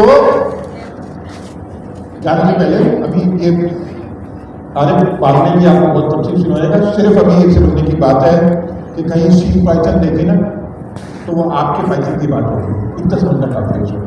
आपके पाइथन की बात हो रही है और वो आपका जो इंटरप्रेटर है उसकी बात हो रही है, जो इसमें लिखा हुआ है और हर किसी के ऊपर लिखा हुआ है। अच्छा, अरे भाई आगे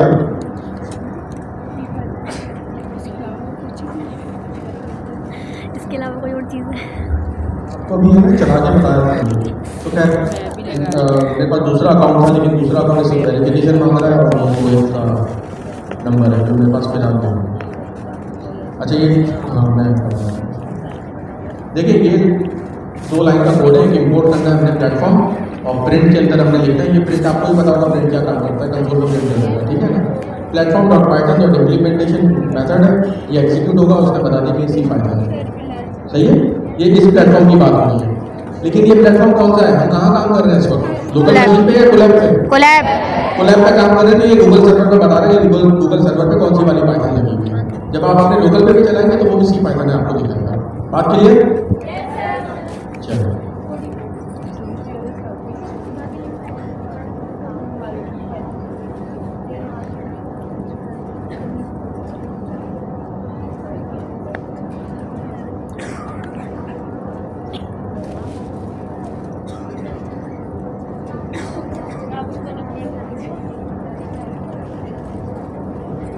यहाँ तक व्हाइट कोड तक बात समझ में आ गई? Yes sir. ठीक है, अब आप आगे चलते हैं। अच्छा, ये व्हाइट कोड की जो पूरी स्टोरी है वो इसी तरह है कि किस तरह एक लेक्सिकल एनालिसिस होता है, टोकन्स वगैरह बनते हैं, सिंटैक्स किस तरह चेक किया जाता है, सिमेंटिक एनालिसिस क्या होता है, व्हाइट कोड जनरेशन क्या होती है, और कंपाइल कोड क्या होता है, ये सारी की सारी इसकी स्टोरी लिखी हुई है। ये आपको घर जाके पढ़ना है, ठीक है, करेंगे ये सब? Yes sir. नहीं तो देखिए, मुझे कुछ फर्क नहीं पड़ता, और ना एक आज ना मैं आपको कह चुका हूँ ना कि यार मैं आपसे ना एकदम खुली खुली बात करूँगा, सब मेरे भाई बहन हैं। मैं बिजनेस पॉइंट ऑफ व्यू से सोचूँ ना अगर, तो आप आते रहो, फीस जमा कराते रहो, सही है, मैं नए नए लोग खरीदता रहूँ तो मेरा फायदा है ना। Yes sir. बच्चे पढ़ते रहे और पढ़ ही रहे बच्चे, सही है, क्या पढ़ रहे भी समझ में नहीं आ रहा, लेकिन पढ़ ही रहे। तो मैं ये नहीं चाह रहा, मैं चाह रहा हूँ कि अगले 1 महीने के अंदर आप पाइथन डेवलपर बन जाएं, ठीक है। मैं अपना नुकसान कर पा रहा हूँ, लेकिन आपको पता नहीं है कि मुझे तो पहले कोयटा में पता नहीं था ना कि अल्लाह से तिजारत होती है। इस बार तो आरिफ भाई को पता है अल्लाह से तिजारत होती है, और जो वो देगा ना मैं उससे बढ़ के मांगूंगा, लेकिन मैं उससे बढ़ ही नहीं सकता, क्योंकि वो जो अता करने वाला है वो तो मेरी सोच से बढ़ गया। तो मैं तो उससे कर रहा हूँ, क्योंकि मेरे पास इस वक्त दाल चावल के पैसे हैं और ज़िंदगी भर के पैसे हैं, तो मुझे फिक्र नहीं है। तो इस दफ़ा मैं बड़ी गेम खेल रहा हूँ, अल्लाह मियाँ के साथ ट्रेड कर रहा हूँ। तो मैं चाह रहा हूँ 1 महीने में यार आप पाइथन ख़त्म करो। 1 महीना बहुत है, मैं तो चाह रहा हूँ कि 2 हफ्ते या 3 हफ्ते के अंदर ख़त्म करो इसको, सही है। इसको मुकाओ, साइड में करो, फिर हम आए लैंगचेन और LLMs के ऊपर, CrewAI के ऊपर। मेरा गेम प्लान क्या है, अगस्त तक हम 14 अगस्त की, आज हमारे पास 18 फरवरी का हम काम कर रहे हैं ना, 14 अगस्त तक 6 महीने तक हम लैंग ग्राफ को टच कर लें या उसको ख़त्म कर लें, और 14 अगस्त को फिर हम यहाँ सेलिब्रेट करें, सही है। ये हम खत्म, ये सारी चीज़ें रिकॉर्ड हो रही है, सही है। ये तालियां बजाइए आप लोगों ने अपने लिए, अगर नहीं करके आए ना 14 अगस्त को तो यही चल रहा होगा, जो ताली बजा रहा होगा वो नजर आएगा। तो मेरा तो कुछ नहीं जा रहा, सही है। मैं पढ़ाने के लिए बैठा हूँ, सरसिया भी है। इस दफ़ा हम चाह रहे हैं कि पढ़ाएं आपको और काम करें, हम पीछे ना रह जाएं इस दफ़ा। फिर उसके बाद हम प्रोजेक्ट्स करेंगे लोकल, अपने खुद के सीखने के लिए। अब तक तो हमने पढ़ाई करी ना 14 अगस्त के बाद, और वो सारा का सारा कोड हम इंटरनेट पे डालेंगे। जब हम इंटरनेट पे ये कोड डालना शुरू करेंगे ना, लैंग ग्राफ का, CrewAI का, हम दुनिया के नक्शे पे उभर जाएंगे। गिटहब के अंदर पाकिस्तान आना शुरू हो जाएगा कि यार ये कुछ पागल आया है, वहाँ पर 10-15 हज़ार वो सारे CrewAI के हेलो वर्ल्ड पता नहीं क्या क्या भेज रहे हैं। इस तरह हमें ना मैप पे आ जाएंगे। ये बिजनेस टैक्टिक्स है, हम वर्ल्ड मैप पे आ जाएंगे, सही है ना। वहाँ एलॉन मस्क भी देखेगा भाई यार ये क्लैशन को वाले क्या कर रहे हैं, ये तो मशहूर थे, इनकी बहुत जरूरत है, ये हर बंदा अपना हेलो वर्ल्ड लिख रहा है। तो हम आपको इस तरह प्रोजेक्ट कराएंगे, 3 महीना हम वो प्रोजेक्ट करेंगे, यानी टोटल आज से लेके दिसंबर तक की कहानी, यानी अगस्त के बाद तो दिसंबर की नहीं है, नवंबर तक। फिर उसके बाद हम प्रोफेशनल कोड लिखना शुरू करेंगे और इंटरनेशनल मार्केट से हम काम पकड़ना शुरू करेंगे। पहले तो हम अपने आप को, और मैं आपको बताऊँ, मैं यार दिल्ली में काम करके आ रहा हूँ, मैं ऐसा ऐसा काम चलता है पूरा चल जाता है उसके ऊपर, तो सब चल रहा है, फिक्र ना करो, मेहनत करो बस, सही है, हो जाएगा, बाकी वो अल्लाह करेगा, हमें नहीं मालूम क्या होने वाला है, अल्लाह करेगा। चलें आगे बढ़ते हैं। बाइट कोड वगैरह के बारे में ये आप पढ़ लीजिएगा, इसको देख लीजिएगा कि .pyc क्या होती है, इसकी एक एक चीज़ पढ़ने वाली है, आपके पास पूरा एक हफ्ता है। बाइट कोड की एग्जाम्पल मैंने ये देखे, एक ये नजर आ रहा है हमने यार जूम कर दूंगा तो ये कोड मेरे भी नहीं पढ़ा जाएगा और ज़्यादा हो जाएगा देखने जैसा। नेक्स्ट क्लास के अंदर हर बंदा कोशिश करे कि उसके पास मोबाइल हो, ठीक है, कोशिश कर सकता है, नहीं ये तो कोई मसला नहीं है यार, ये चीज़ें हमें रोकती नहीं है। अब मैं आ रहा हूँ घर पे, देखो चला रहा है, तो फिक्र नहीं करें, यहाँ से सीख के जाएं और सब चीज़ें हो जाएंगी। क्लियर है यहाँ तक? अच्छा, यहाँ पर मैंने प्रिंट करा दिया, hello my name is Arif Rojani and I am 20 years old। क्या है मसला है, क्यों हंस क्यों रहे हैं? मुझे मालूम है इसमें सवाल आ जाएंगे आरिफ। अच्छा, फिर उसके बाद है हमारे पास इम्पोर्ट दिस पर्सन, ये जो अपने पर्सन के ऊपर क्लास लिखी है ना, पर्सन की क्लास लिखी है हमने, अभी हमने पढ़े क्या, आपने सीखी नहीं है, लेकिन आपको कोडिंग की फील तो आ गई है ना कि कोड कैसे हुआ करते हैं। ये हमने पर्सन की क्लास लिखी है पूरी, और इस पर्सन की क्लास को पैरामीटर पास कर दिया डिस के अंदर, DIS के अंदर, इसने हमें ये असेंबली जनरेट कर दी, ठीक है, ये असेंबली जनरेट हो गई। ये असेंबली कल मैंने चला भी ली, सर यार सारे भाई की शौक है, आई बार भाई ने खत्म कर ली, अब क्या पढ़े, वॉल्टर सेवेज थी, वॉल्टर सेवेज इतना मजेदार किताब नहीं थी, बेसिक की पढ़ाते हैं, एडवांस की पढ़ाते तो स्पेसिफिकेशन पढ़ना शुरू कर दिया जावा की। तो खैर वो भाई साहब यही कह रहे थे, तो यहाँ पर कल मैंने क्या करा, सर से बात होते होते मैंने सोचा कि PYC को चला के देखते किस तरह चलेगी, तो कल रात को एग्जीक्यूट हो गई PYC, लेकिन हमें इससे कोई सरोकार नहीं है, इससे ये हमारे कोडिंग में कभी काम नहीं आएगी, कुछ नहीं आएगा, लेकिन हमें पता होना चाहिए, सही है, पता इसलिए होना चाहिए कि कल इंशाल्लाह आप न्यूयॉर्क में बैठे होंगे, मैनहट्टन में, और कहीं कोई बैठे होंगे, वहाँ पर कोई अंकल साहब आएंगे आपसे, आपको दलील करने के लिए बोलेंगे, तो आपको बाइट कोड मालूम होता है, पाइथन तुमने देखी है पाइथन का बाइट कोड, तो वो बोलेगा सॉरी तू मैंने बस, तो पहले आप उसे बोले पंजाबी में बोल दो, तू मैंने 10 दफे उधर बताऊंगा, जब चीज आती है ना तो आप बना लेते हैं, तो इसलिए हमने ये चीज़ सीखी है, सही है। अब हम आगे बढ़ते हैं, बाइट कोड इंपॉर्टेंट क्यों होता है, ये सब आप चीज़ें देखेंगे, प्लेटफॉर्म इंडिपेंडेंस और डायनामिक टाइपिंग और फ्लेक्सिबिलिटी। इसमें फिलहाल बाइट कोड के ऊपर जा नहीं सकते, जिस तरह हम जावा में बाइट कोड के ऊपर जाते हैं ना, यहाँ पर बहुत सारी चीज़ें ऐसी हैं जो ये समझ के आपको दी गई है कि यार आप है ना एक एडल्ट हैं और है ना अपने सेंसेस के अंदर है, तो आपको मैं जो आज़ादी दे रहा हूँ ना, तो आप उस आज़ादी से कोई काम निकलवाओगे, ना कि हाथी को मेहरान कार में घुसेड़ोगे, रिक्शा में ऊँट आएगा, ये काम नहीं करोगे, सही है, बात क्लियर हुई? Yes sir. इसलिए आपको पाइथन में आज़ादी दी गई है, और ये आगे जगह एक जगह हम पढ़ेंगे भी।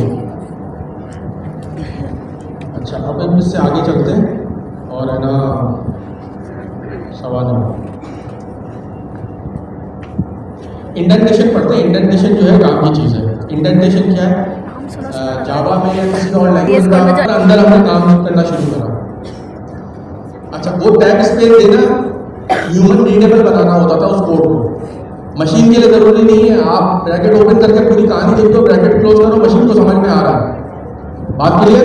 Yes sir. लेकिन यहाँ से बॉयज हो गए जबरदस्त। मुझे लग रहा है आधे बॉयज चले गए।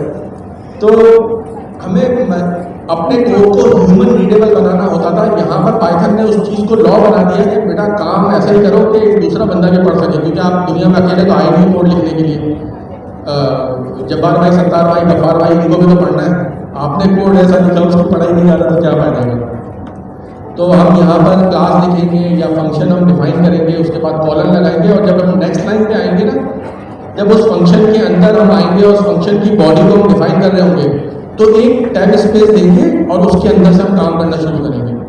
तो वो जो एक टैब स्पेस के बाद जो पूरी लाइन नीचे तक आएगी ना, वो उस फंक्शन की बॉडी कहलाएगी। फिर उस टैब स्पेस से हम हट के वापस से पीछे आ जाएंगे, तो इसका मतलब फंक्शन की बॉडी खत्म होगी। अब आपने क्लास लेवल के ऊपर काम शुरू कर दिया। बात क्लियर है यहाँ तक? Yes sir. अच्छा, इसकी एक हम एग्जांपल दे लेते हैं। ये क्लियर है?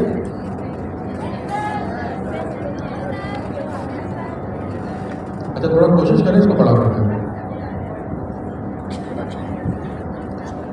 नेक्स्ट टाइम कोशिश करें हर किसी के पास कोलैब नोटबुक उसकी डिवाइस पे खुली हो, सही है? और किसी के पास नहीं है तो अपना मोबाइल या लैपटॉप किसी के साथ शेयर कर ले, ताकि सिर्फ हमें देखना है उस वक्त। तो यहाँ इफ की लॉजिक लिखी हुई है, इफ ट्रू है, कॉलन के बाद हमने एक टैब स्पेस दिया। ये क्लियर हो रहा है?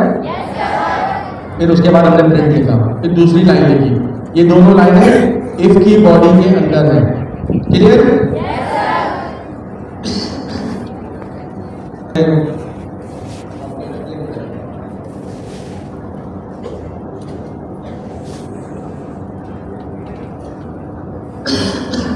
मैं तो नहीं चोरी हो गया।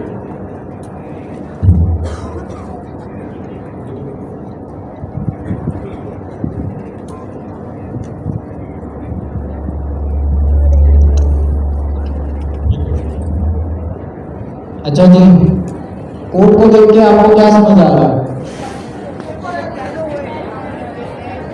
फंक्शन है और किस बारे में बताया जा रहा है यहाँ पे? पहली जब हमारी गेम स्टार्ट हुई है तो उसके अंदर देखें बस हम कोड लिखते जा रहे हैं और अगली लाइनों में जा रहे हैं और हमने उसमें कोई इंडेंटेशन का ख्याल नहीं रखा है।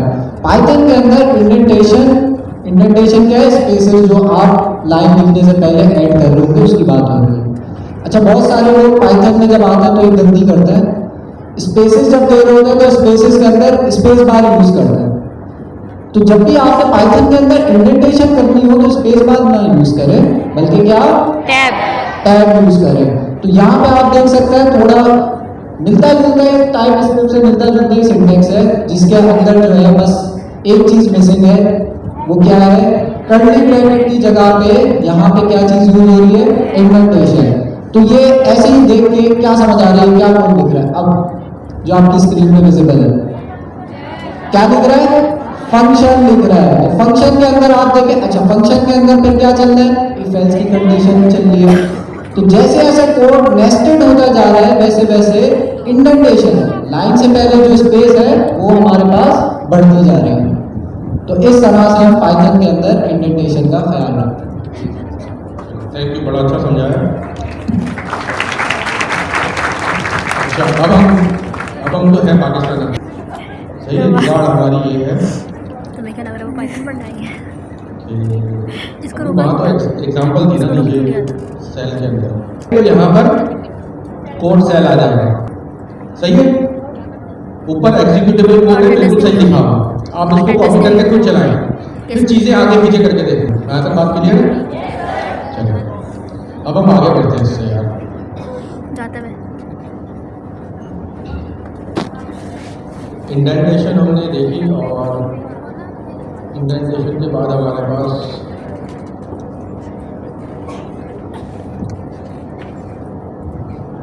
अच्छा एक हमारे पास है कि स्ट्रिक्टली टाइप लैंग्वेज नहीं है, टाइप हिंटिंग है इसके अंदर। स्ट्रिक्टली टाइप और टाइप हिंटिंग क्या है? आज से पहले जितनी भी लैंग्वेज थी, लेकिन जावा स्क्रिप्ट वगैरह को छोड़ दें, जो मेन लैंग्वेज थी जावा थी, सी थी, यहाँ पर है ना हर डेटा की टाइप होती थी। उस टाइप को हम कहते थे डेटा टाइप। स्ट्रिंग है तो यहाँ स्ट्रिंग होना चाहिए, इंट है तो इंट होना चाहिए, फ्लोट है तो फ्लोट होगा, बाइट है तो बाइट होगा, शॉर्ट है तो शॉर्ट होगा। स्ट्रिक्टली टाइप होती थी। अगर आपने आगे पीछे कुछ कर दिया, शॉर्ट के अंदर स्ट्रिंग डाल दी, कंपाइलर एरर आएगा, आपका बाइट कोड ही जनरेट नहीं होगा, आपकी डॉट क्लास फाइल जनरेट नहीं होगी। यहाँ पर मैंने आपको एक चीज़ बताई है कि ये पाइथन लैंग्वेज ये समझती है कि आप एडल्ट हैं और अपने सेंसेस के अंदर हैं, तो वो काम करेंगे जो होना चाहिए, सही है। तो यहाँ पर आपको आज़ादी दी गई है और टाइप हिंट आपको दिया गया है। अब यहाँ पर कहीं पर भी किसी वेरिएबल की टाइप नहीं है, किसी वेरिएबल की टाइप नहीं है। टाइप हिंटिंग ये बताया जाता है कि जो इसमें आने वाला है वो इस टाइप का होगा, लेकिन वो लॉ नहीं है, वो कंपाइल टाइप एरर जनरेट नहीं करेगा। बात क्लियर? अब देखिए यहाँ पर हम इनपुट ले रहे हैं, इनपुट और एज। इनपुट का जो मेथड है ये हमें स्ट्रिंग रिटर्न करता है, उसको हम इंट में सेव करा रहे हैं। इंट क्या है हमारे पास? Variable name age. बात क्लियर? अभी तक हमने पाइथन सीखी नहीं है, हम सीखेंगे, लेकिन आपको कोड की एग्जांपल मैं आपको दे रहा हूँ यहाँ पर। और हमने ये कुछ चीज़ प्रिंट करा दी, उसमें एक एज का वेरिएबल डाल दिया, तो वो स्ट्रिंग के साथ your age is this age print कर देगा। बात क्लियर? उसके बाद हम एक प्रिंट करवा रहे हैं टाइप एज। यहाँ पर एज की वो डेटा टाइप निकाल के लाएगा। डेटा टाइप जो दूसरी लैंग्वेज के अंदर डेवलपर के ऊपर उसकी रिस्पॉन्सिबिलिटी होती थी डेटा टाइप डिफाइन करने की, ये पाइथन ने अपने जिम्मे ले ली। ऐसा नहीं है कि डेटा टाइप होती ही नहीं है, पाइथन ने अपने जिम्मे ले ली है। जो डेटा रन टाइम पे आ रहा होगा उस हिसाब से उस वेरिएबल की डेटा टाइप सेट कर लेगा। बात क्लियर? हमने सिर्फ इससे टाइप हिंट से ये बताया है कि इसमें इंट आने वाला है। अब इसको हम प्ले करते हुए देखते हैं। अच्छा, मैं एज के अंदर मैं अपना नाम लिख देता हूँ।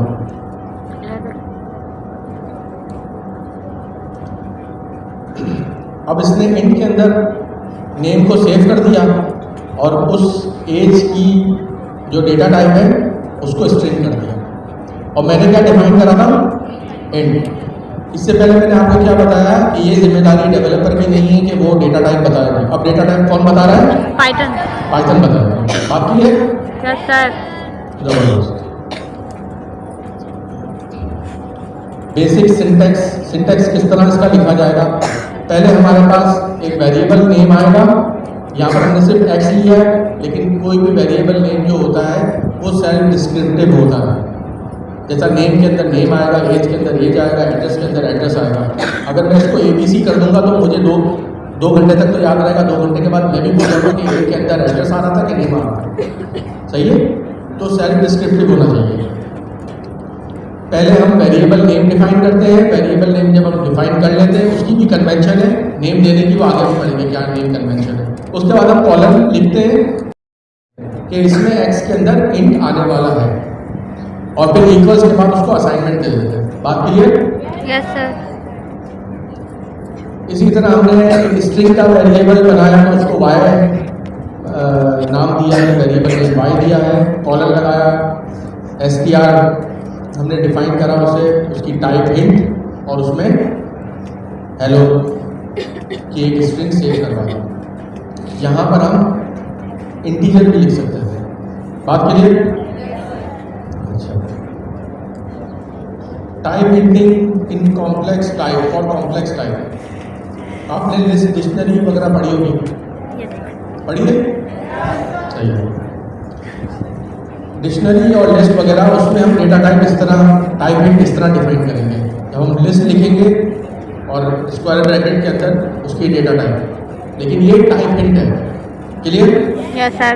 डिक्शनरी के लिए DICT इस्तेमाल होता है, स्क्वायर ब्रैकेट, उसके बाद की और वैल्यू के लिए टाइप डिफाइन होती है। यहाँ पर की के लिए str है और वैल्यू के लिए इंटीजर इंट है। उसकी एग्जांपल ये दी हमारे पास कि स्ट्रिंग जो a है वो की है, और उसके अंदर वैल्यू डिफाइन कर रहे हैं 1 इंटीजर। इसी तरह टपल है। टपल हम बाद में पढ़ेंगे कि टपल क्या चीज़ होती है, आपको नहीं पता, अभी हमने पढ़ी भी नहीं है। तो लिस्ट और डिक्शनरी समझ में आ गया? फिक्स लेंथ ऑफ एरेज का टपल। अच्छा, ऑब्जेक्ट बेस्ड लैंग्वेज और ऑब्जेक्ट ओरिएंटेड लैंग्वेज, ये दो क्या चीज़ें होती हैं? अभी आपने टाइपस्क्रिप्ट वगैरह करी ना, ये ऑब्जेक्ट बेस्ड लैंग्वेज नहीं है। डॉम ऑब्जेक्ट्स होते हैं ना, डॉक्यूमेंट ऑब्जेक्ट मॉडल, उसके ऊपर आप काम कर रहे होते हैं। ये ऑब्जेक्ट बेस्ड होती है, लेकिन ये ऑब्जेक्ट ओरिएंटेड नहीं होती, क्योंकि इसमें पॉलीमॉर्फिज्म, इनकैप्सुलेशन तो फिर चलो मिल सकती है, लेकिन पॉलीमॉर्फिज्म, इनहेरिटेंस वगैरह नहीं मिलती, जो ऑब्जेक्ट ओरिएंटेड प्रोग्रामिंग के पिलर्स हैं, वो नहीं मिलता। ये ऑब्जेक्ट बेस्ड होती है बस, कि इसमें सब चीज़ों के ऑब्जेक्ट मिल जाएंगे, उस ऑब्जेक्ट के अपने मेथड और अपने एट्रीब्यूट्स होंगे जो आप इस्तेमाल करेंगे। बात क्लियर? तो हमने क्या पढ़ा? नहीं तो मुझे फीसें देंगे और मैं मजे करूँगा। ऑब्जेक्ट ओरिएंटेड लैंग्वेज क्या होती है? ऑब्जेक्ट ओरिएंटेड लैंग्वेज होती है, उसके कैरेक्टरिस्टिक्स हम यहाँ पढ़ते हैं। जैसा हमने अपने ऊपर बात करी ना कि वो फुल ऑब्जेक्ट ओरिएंटेड लैंग्वेज के रूल्स को फॉलो कर रही होती है, इनकैप्सुलेशन, इनहेरिटेंस, पॉलीमॉर्फिज्म, ये सारी की सारी चीज़ें हमें कहाँ मिलेगी? ऑब्जेक्ट ओरिएंटेड लैंग्वेज के अंदर। पाइथन भी ऑब्जेक्ट ओरिएंटेड लैंग्वेज है। ये सपोर्ट करती है इनकैप्सुलेशन, ये ना चीज़ें छुपा लेती है जो आपको ज़रूरत नहीं है। जैसा इसने छुपा लिया हमसे बाइट को, जब वही हमने देखा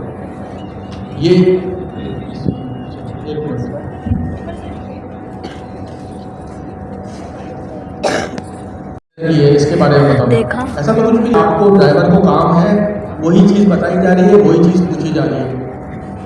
आपको ये नहीं बताया जा रहा कि यार ये गाड़ी जो है ये कार्बोरेटर बेस्ड है, ये EFI है, इसमें कैटालिटिक कन्वर्टर होता है, इसके बारे में तो आपको कोई नीड ही नहीं है ना। तो ये सब चीज़ें आपसे छुपा दी गई है। इसको क्या कहते हैं? इनकैप्सुलेशन। आपका किस चीज़ से ताल्लुक है? स्टीयरिंग व्हील से, ब्रेक से, एक्सीलरेटर से, गियर से, इंडिकेटर से, हेडलाइट से, तो वो चीज़ें आपको बता दी गई है। बात क्लियर?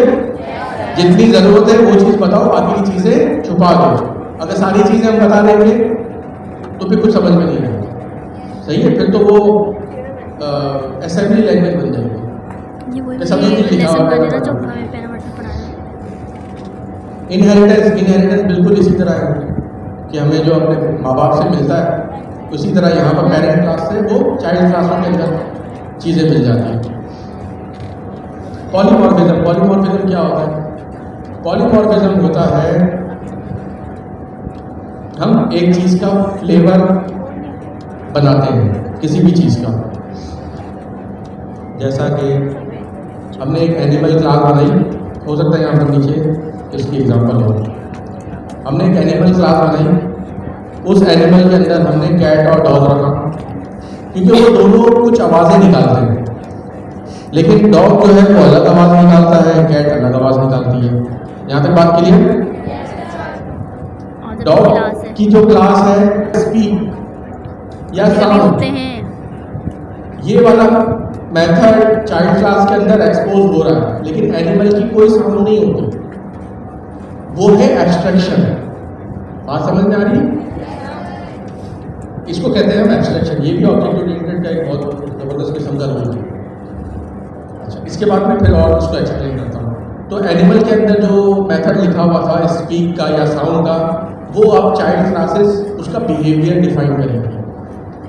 डॉग जो होगा वो बार्क लिखेगा, कैट जो होगी वो म्याऊ लिखेगी। इसी के अंदर सब कैटेगरी में आ जाए तो कोई डॉग की दूसरी स्पीशी किसी और तरीके से उसको साउंड को करती होगी, तो वो उसको ओवरराइड कर लेगी और उसका पॉलीमॉर्फिक बिहेवियर बताएगी। बात क्लियर? Yes sir.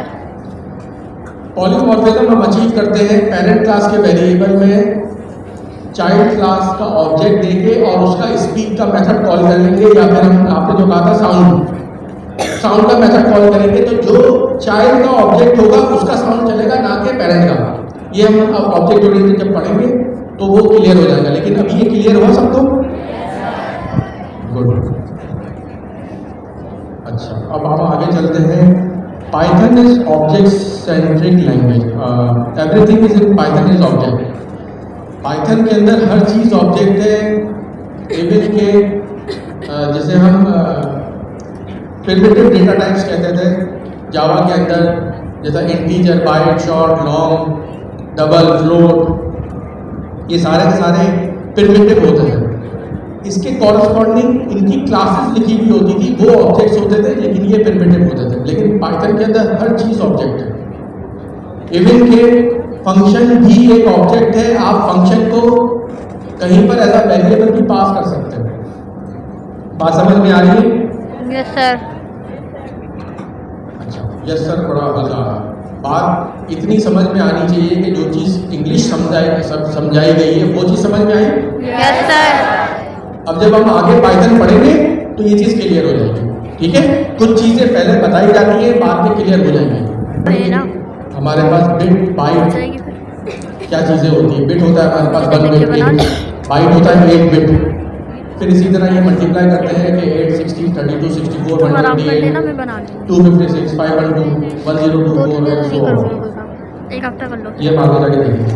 अच्छा, जब मैंने बड़ी इंग्लिश से करीब तरीन होती है, खुद ही डिफाइन करनी होती है कि वो क्या काम कर रही है। निमरा को बोलियो मैसेज कर। तो यहाँ पर लिख देंगे, तो यहाँ पर हेलो है, और ये नेम जो ऊपर हमारे पास एज अ पैरामीटर पास हो रहा है फंक्शन में, उसे एज अ वेरिएबल पास कर दिया। ये ग्रीट का फंक्शन या ग्रीट का मेथड, ये जो ऊपर लिखा हुआ है, इसको हमने यहाँ पास करा और यहाँ पर एलएस लिख दिया। ठीक है, हम अपनी एग्जांपल में ना अंग्रेजों के नाम लेंगे, क्योंकि हम तो जा रहे हैं अमेरिका। जा रहे हैं कि नहीं जाना? अरे नहीं जाना, जाना है सर। तो फिर पढ़ने का फायदा क्या है? नहीं जाना, चले पाकिस्तान में रहकर काम करेंगे, कहीं भी काम करेंगे हम कमाएंगे जिस पे जॉर्ज वॉशिंगटन बना हुआ। सही है, 1 के 300। डन। यहाँ तक बात क्लियर? Yes sir. कोई प्रॉब्लम इसमें? नो। पीछे वाले सो गए? हाँ, टमाटर बड़े मजेदार।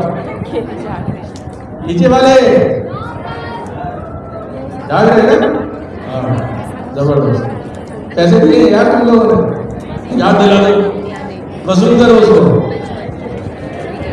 किसने नहीं दी? किसी ने भी नहीं। उसको पकड़ के रखो, साइड में लाइन में रखो। अच्छा, ये देखिए हमने जो ये एग्जाम्पल डिस्कस करी थी, वो एग्जाम्पल हम यहाँ पर आ गई। क्या इसे रिपीट करने की जरूरत है? ये घर जाके चला के देख लेंगे। Yes sir. बात क्लियर होगी कि सारी? Yes sir. क्लास में आते हैं, online class online. Duck typing अभी छोड़ देते हैं फिलहाल। हाँ, सही, संडे को इसलिए छोड़ रहे हैं 7 से 10। आगे के चैप्टर जब बुक्स पढ़ेंगे तब हम इसको क्लियर कर लेंगे। बहुत गाढ़ा भी हो जाएगा ना, तो आज समझ में नहीं आएगा और मजा नहीं आएगा। मैं जा रहा हूँ कि आप लोगों को मजा आ रहा है, तो फिलहाल अब तक मजा आ रहा है? Yes sir.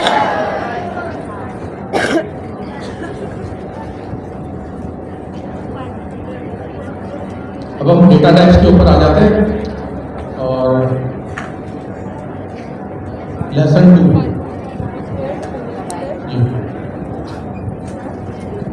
जी हाँ।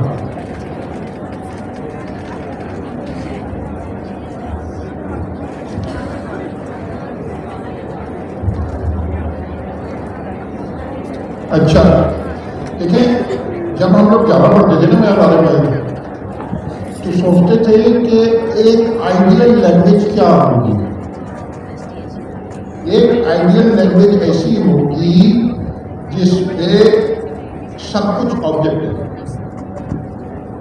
रिपीट करता हूँ, पाइथन में एवरीथिंग इज ऑब्जेक्ट।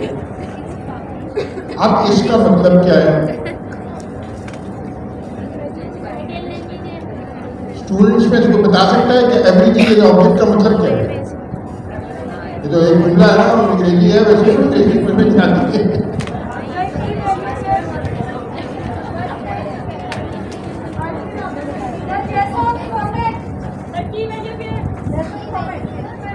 अच्छा, इस जुमले का मतलब क्या? एवरीथिंग इज ऑब्जेक्ट समझा सकते हो? वो अपनी वैल्यू रखता है। आ जाओ। पाइथन में हर चीज़ ऑब्जेक्ट है, एवरीथिंग इज ऑब्जेक्ट। तो what is the meaning of object? तो हर चीज़ की वैल्यू होती है ना, की और वैल्यू पे यार।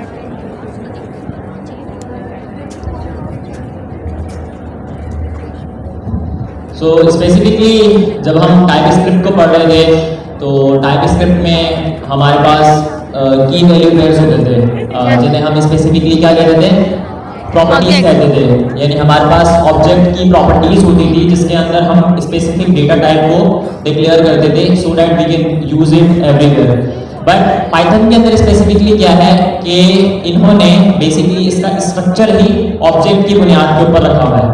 अब अगर आप लोगों ने जेसन का इस्तेमाल किया है या फिर Q2 के अंदर हैकाथॉन के अंदर पार्टिसिपेशन की होगी, तो हमने APIs प्रोवाइड की थी in the form of the Jason. तो जेसन के अंदर हमारे पास क्या किस किस्म का डेटा था? की वैल्यू पेयर, की वैल्यू पेयर्स थे, स्पेसिफिकली ऑब्जेक्ट्स थे। सो आपने उन ऑब्जेक्ट्स को कितने आराम से अपने हैकाथॉन वाले प्रोजेक्ट के अंदर इंटीग्रेट कर लिया था। स्पेसिफिकली पाइथन के अंदर भी कुछ इसी तरीके से है, बट यहाँ पर जो भी डेटा है वो बिहाइंड द सीन ऑब्जेक्ट्स की फॉर्म के अंदर एग्जीक्यूट होता है, so that we can reuse it everywhere, simple as that. अच्छा अब अरे भाई मैं तो ऑब्जेक्ट से मतलब बताऊं क्या समझता हूँ। मुझे कोई कहे ना कि यार पाइथन में सब कुछ ऑब्जेक्ट है, मान लिया, अब इसका मतलब क्या है? इसका मतलब मैं जो समझता हूँ, फिर बताइएगा कि मैं कितना सही कर रहा हूँ या गलत कह रहा हूँ। इसका मतलब ये है कि इसका कोई क्लास होती होगी, ऑब्जेक्ट तो क्लास से बनती है, जब तक क्लास ना हो तो ऑब्जेक्ट नहीं हो सकता। अच्छा, क्लास में दो चीज़ें होती हैं, स्टेट होती है और बिहेवियर होता है, यानी मेथड्स होते हैं और स्टेट होती है। और ऑब्जेक्ट्स बन सकते हैं, क्लास से ऑब्जेक्ट बन सकते हैं, ऑब्जेक्ट के मेथड कॉल हो सकते हैं, ऑब्जेक्ट के वेरिएबल चेंज कर सकते हैं आप। जरा सा इसको एग्जैक्टली इसी तरह ही होता है कि किसी भी ऑब्जेक्ट जो होता है वो रन टाइम के ऊपर होता है। क्लास जो होती है वो डेवलपर लिख के बताता है, वो उसका ब्लूप्रिंट होता है, वो उसका स्कीमा समझ लें या ब्लूप्रिंट समझ लें उसकी, कि रन टाइम पे ये ऑब्जेक्ट किस तरह का होगा, उसके क्या स्टेट होगी, उसके क्या एट्रीब्यूट्स होंगे और क्या उसके फंक्शन होंगे। तो सर ने जिस तरह कहा, एग्जैक्टली मेरी भी सोच यही है कि ये रन टाइम के ऊपर जो भी ऑब्जेक्ट है उसके अपने बिहेवियर्स होते हैं, उसके अपने फंक्शंस होते हैं और उसके अपने एट्रीब्यूट्स होते हैं और उसकी अपनी स्टेट होती है। तो मेरा भी यही है एग्जैक्टली। तो हर चीज़ यहाँ पर पाइथन के अंदर हर चीज़ ऑब्जेक्ट है, कोई चीज़ प्रिमिटिव नहीं है जिस तरह जावा में डेटा टाइप्स प्रिमिटिव्स हुआ करती थी और उसकी बेसिस के ऊपर ऑब्जेक्ट्स खड़े होते थे। यहाँ पर हर चीज़ ऑब्जेक्ट है। जी सर। अच्छा, एक और मुसीबत है, जब जैसे इंटीजर है या फंक्शन है, सब ऑब्जेक्ट है, यानी फंक्शन भी ऑब्जेक्ट है, क्लास खुद भी ऑब्जेक्ट है। मतलब मैं फिर रिपीट करता हूँ, फंक्शन जो है ना, देखिए इंटीजर ऑब्जेक्ट है तो समझ में आती है, डबल फ्लोट ये सब ऑब्जेक्ट है तो समझ में आती है। पाइथन में फंक्शन भी ऑब्जेक्ट है। अब पाइथन में क्लास भी ऑब्जेक्ट है, पाइथन में सब चीज ऑब्जेक्ट है। मैं जितना भी एम्फेसाइज करूं उसको कम है। अब एक मसला है, जब मैं जैसे फंक्शन है ना ऑब्जेक्ट है तो मैं उसके मेथड देख सकता हूं, आगे निकल कर चेक कीजिएगा, कोई फंक्शन लिखिएगा और देखिएगा कि वो जो ऑब्जेक्ट है उसमें क्या मेथड है, अंदर क्या है। अजीब, जब मैंने पहली दफा देखना शुरू किया, मैं जावा की तरफ से आया था, डॉटनेट से आया था एंड सी शार्प जावा वगैरह की तरफ से आया था। मेरा दिमाग ही गया, मैं समझा पता नहीं क्या जादू है। लिखा हुआ है फंक्शन में underscore underscore callable underscore underscore. अभी ये क्या बकवास है? मैं समझा भी ये पागल का है भाई, जो मुझे नहीं समझ में आ रहा। ये क्या चक्कर है? वो चक्कर क्या है? जो फंक्शंस ऑब्जेक्ट के इनके फ्रेमवर्क के अंदर है। मिसाल के तौर पे मैं फंक्शन को कह रहा हूं कि इसको कोई कॉल कर सकता है, यानी दोनों राउंड ब्रैकेट लगा के आगे कॉल कर सकता है। तो मैं क्या करता हूं, उसमें क्या मेथड डाल देता हूं, underscore underscore callable underscore underscore. अच्छा, वो कुछ भी नहीं है अंडरस्कोर अंडरस्कोर, शुरू में आदमी का दिमाग हो जाता है ये है क्या वाला, कुछ भी नहीं है। वो फ्रेमवर्क मेथड है जो आपने नहीं बनाए, वो दूसरे लोगों ने बनाए, मतलब दूसरे लोगों से मतलब फ्रेमवर्क पाइथन लिखने वाले ने बनाया। जी वो ऑब्जेक्ट क्लास क्या है, उसको ओवरराइड कर देते हैं। कोई भी चीज़ चलती होती है ना, तो जैसा ये पूरे मार्की है ना, एक फ्रेमवर्क है। इस फ्रेमवर्क में ना आप लोग काम कब हुए में सीटों के ऊपर, ठीक है। तो अभी जब मैं कहूँगा कि पहली रो उठ के बाहर चली जाए तो ये काम करना शुरू करेगी। तो इसी तरह ये पाइथन का एनवायरनमेंट समझ लें, तो पाइथन का एनवायरनमेंट इस तरह वर्क करता है, बाकी चल पड़ता है, ठीक है। तो किसी भी चीजों में अंडरस्कोर या इस तरह की कोई को देखे ना, कुछ भी नहीं है। या तो वो फंक्शन है, खास किस्म का फंक्शन है, या वो स्टेट है। स्टेट से मतलब वेरिएबल है। क्लास में आप सब टाइपस्क्रिप्ट से आए थे, नए बंदे को ये बताना फजूल है, मगर यहाँ पे तो आप टाइपस्क्रिप्ट से आए हैं तो आपको पता है या पता होना चाहिए। अच्छा, अब सवाल एक और चला गया तो अटेंडेंस जावा में C sharp A is equal to 5, तो ए की टाइप हो गई इंटीजर टाइप। अच्छा, जावा में एक दफा ए की वैल्यू इंटीजर हो जाए तो चेंज नहीं, लेकिन वो अगर पाइथन डायनेमिकली टाइप लैंग्वेज है। डायनेमिकली टाइप क्या है? मैं कहूँ A is equal to G R, जिसकी टाइप पाकिस्तानी है, और फिर मैं लिख दूँ A is equal to R F, ये तो अंग्रेज है, ये तो इंग्लिश है, इंग्लिश है, तो ये तो अब वो ए में मुझे चला जाए। तो कॉमन सेंस कहती है कि पाइथन में टाइपिंग नहीं हो सकती क्योंकि डायनेमिकली टाइप लैंग्वेज है। मगर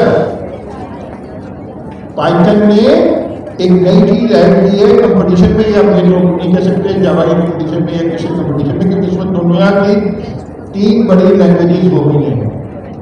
एक पाइथन है, एक टाइपस्क्रिप्ट है, जावास्क्रिप्ट तो खत्म हो गई क्योंकि अब ज़्यादातर प्रोफेशनल टाइपस्क्रिप्ट इस्तेमाल करते हैं, या जावा है। जावा भी स्ट्रॉन्ग है, इंटरप्राइज में तो बहुत इस्तेमाल होती है, बैंक में। अच्छा, जावा भी टाइप लैंग्वेज है, टाइपस्क्रिप्ट भी टाइप लैंग्वेज है, मगर पाइथन नहीं थी, तो इन्होंने क्या किया कि इनमें टाइप हिंट्स डाले। और किस पे? Type hints. अच्छा, टाइप हिंट क्या होता है? टाइप हिंट ये होता है कि आपने कहा कोलर और इंटीजर, फिर वो टाइप होता है। मगर अब अजीब मसला है, जरा सा गौर से सुनिएगा, मैं भी पहले नहीं समझा था। जावा में, सॉरी, पाइथन में जो टाइप हिंट होती है वो सिर्फ हिंट है। किसके लिए? क्या इंटरप्रेटर के लिए हिंट है? नहीं। जब पाइथन चलती है तो वो टाइपिंग चेक नहीं करती, आपने डाली भी हो फिर भी करती नहीं। इंटरप्रेटर को नहीं पता कि टाइपिंग क्या है, फिर क्या मसला है? आप देखें A:(n = 5, ये टाइप हिंट है, और ये किसके लिए है? कंपाइलर तो है नहीं, ये रीडेबिलिटी के लिए है और आपको आईडी के लिए बेसिकली। तो ये जो आप टाइपिंग डाल रहे हैं सारी, ये किसके लिए? इंटीग्रेटेड डेवलपमेंट एनवायरनमेंट के लिए है। वो चेक करके आपको वार्निंग दे देगा कि ये आपकी, फर्स्ट कर आपने A= आगे क्या लिख दिया, A:(n = लिख दिया, तो डाल देगा कि भाई आप इन के अंदर स्ट्रिंग डाल कर देगा, आईडी आपका वार्निंग है, सिर्फ VS कोड आपको वापस देगा। मगर अगर आप चलाएंगे ना, वो चल जाएगा, चलाएंगे तो चल जाएगा। अच्छा, अगर पाकिस्तान का फ्यूचर है, उसमें पाइथन में बड़े एडवांटेज है। लेकिन जावा तो पहले सन माइक्रोसिस्टम की थी, इस वक्त ऑरेकल की है। किसी वक्त भी आपका लाइसेंस बंद कर देंगे, कहेंगे निकालो 50 लाख रुपए, तो आप निकाल सकते उनकी है।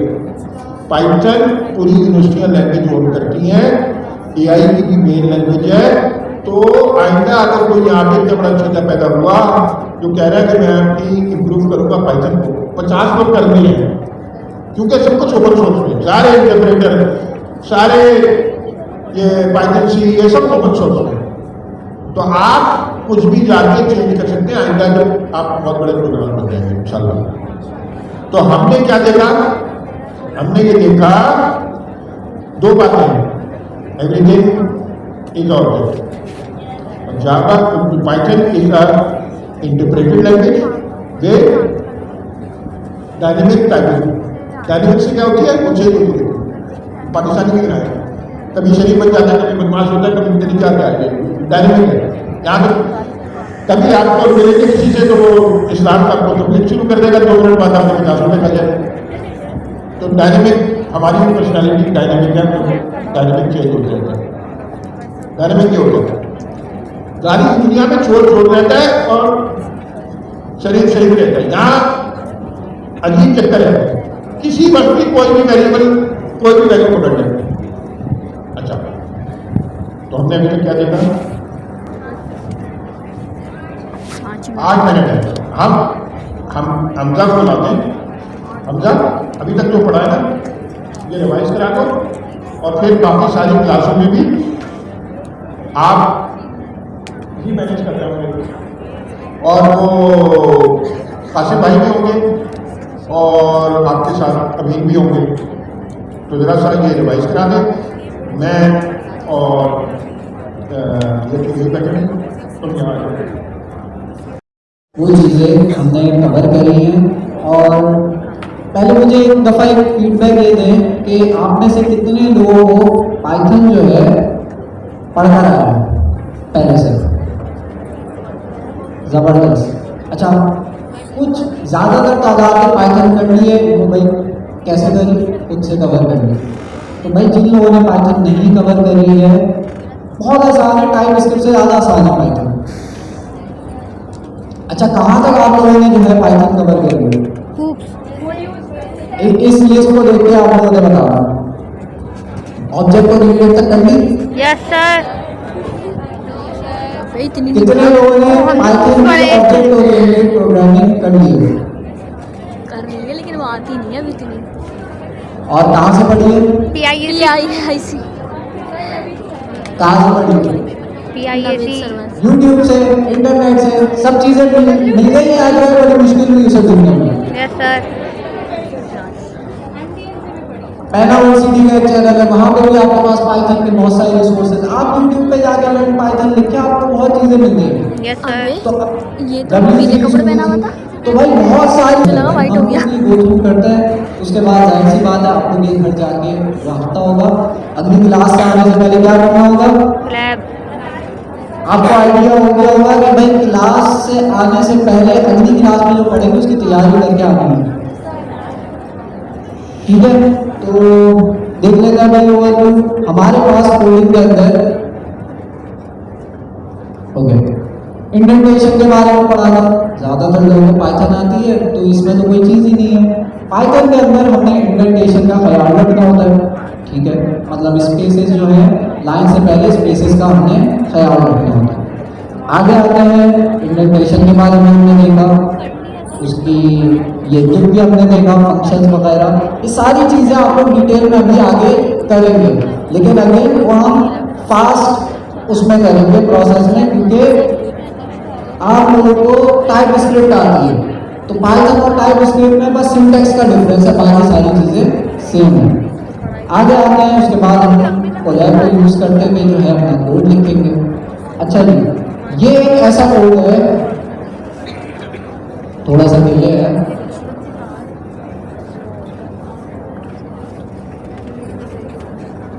हमने एक कोड देखा था जिसके अंदर जो है हमने एक वेरिएबल डिफाइन किया हुआ था।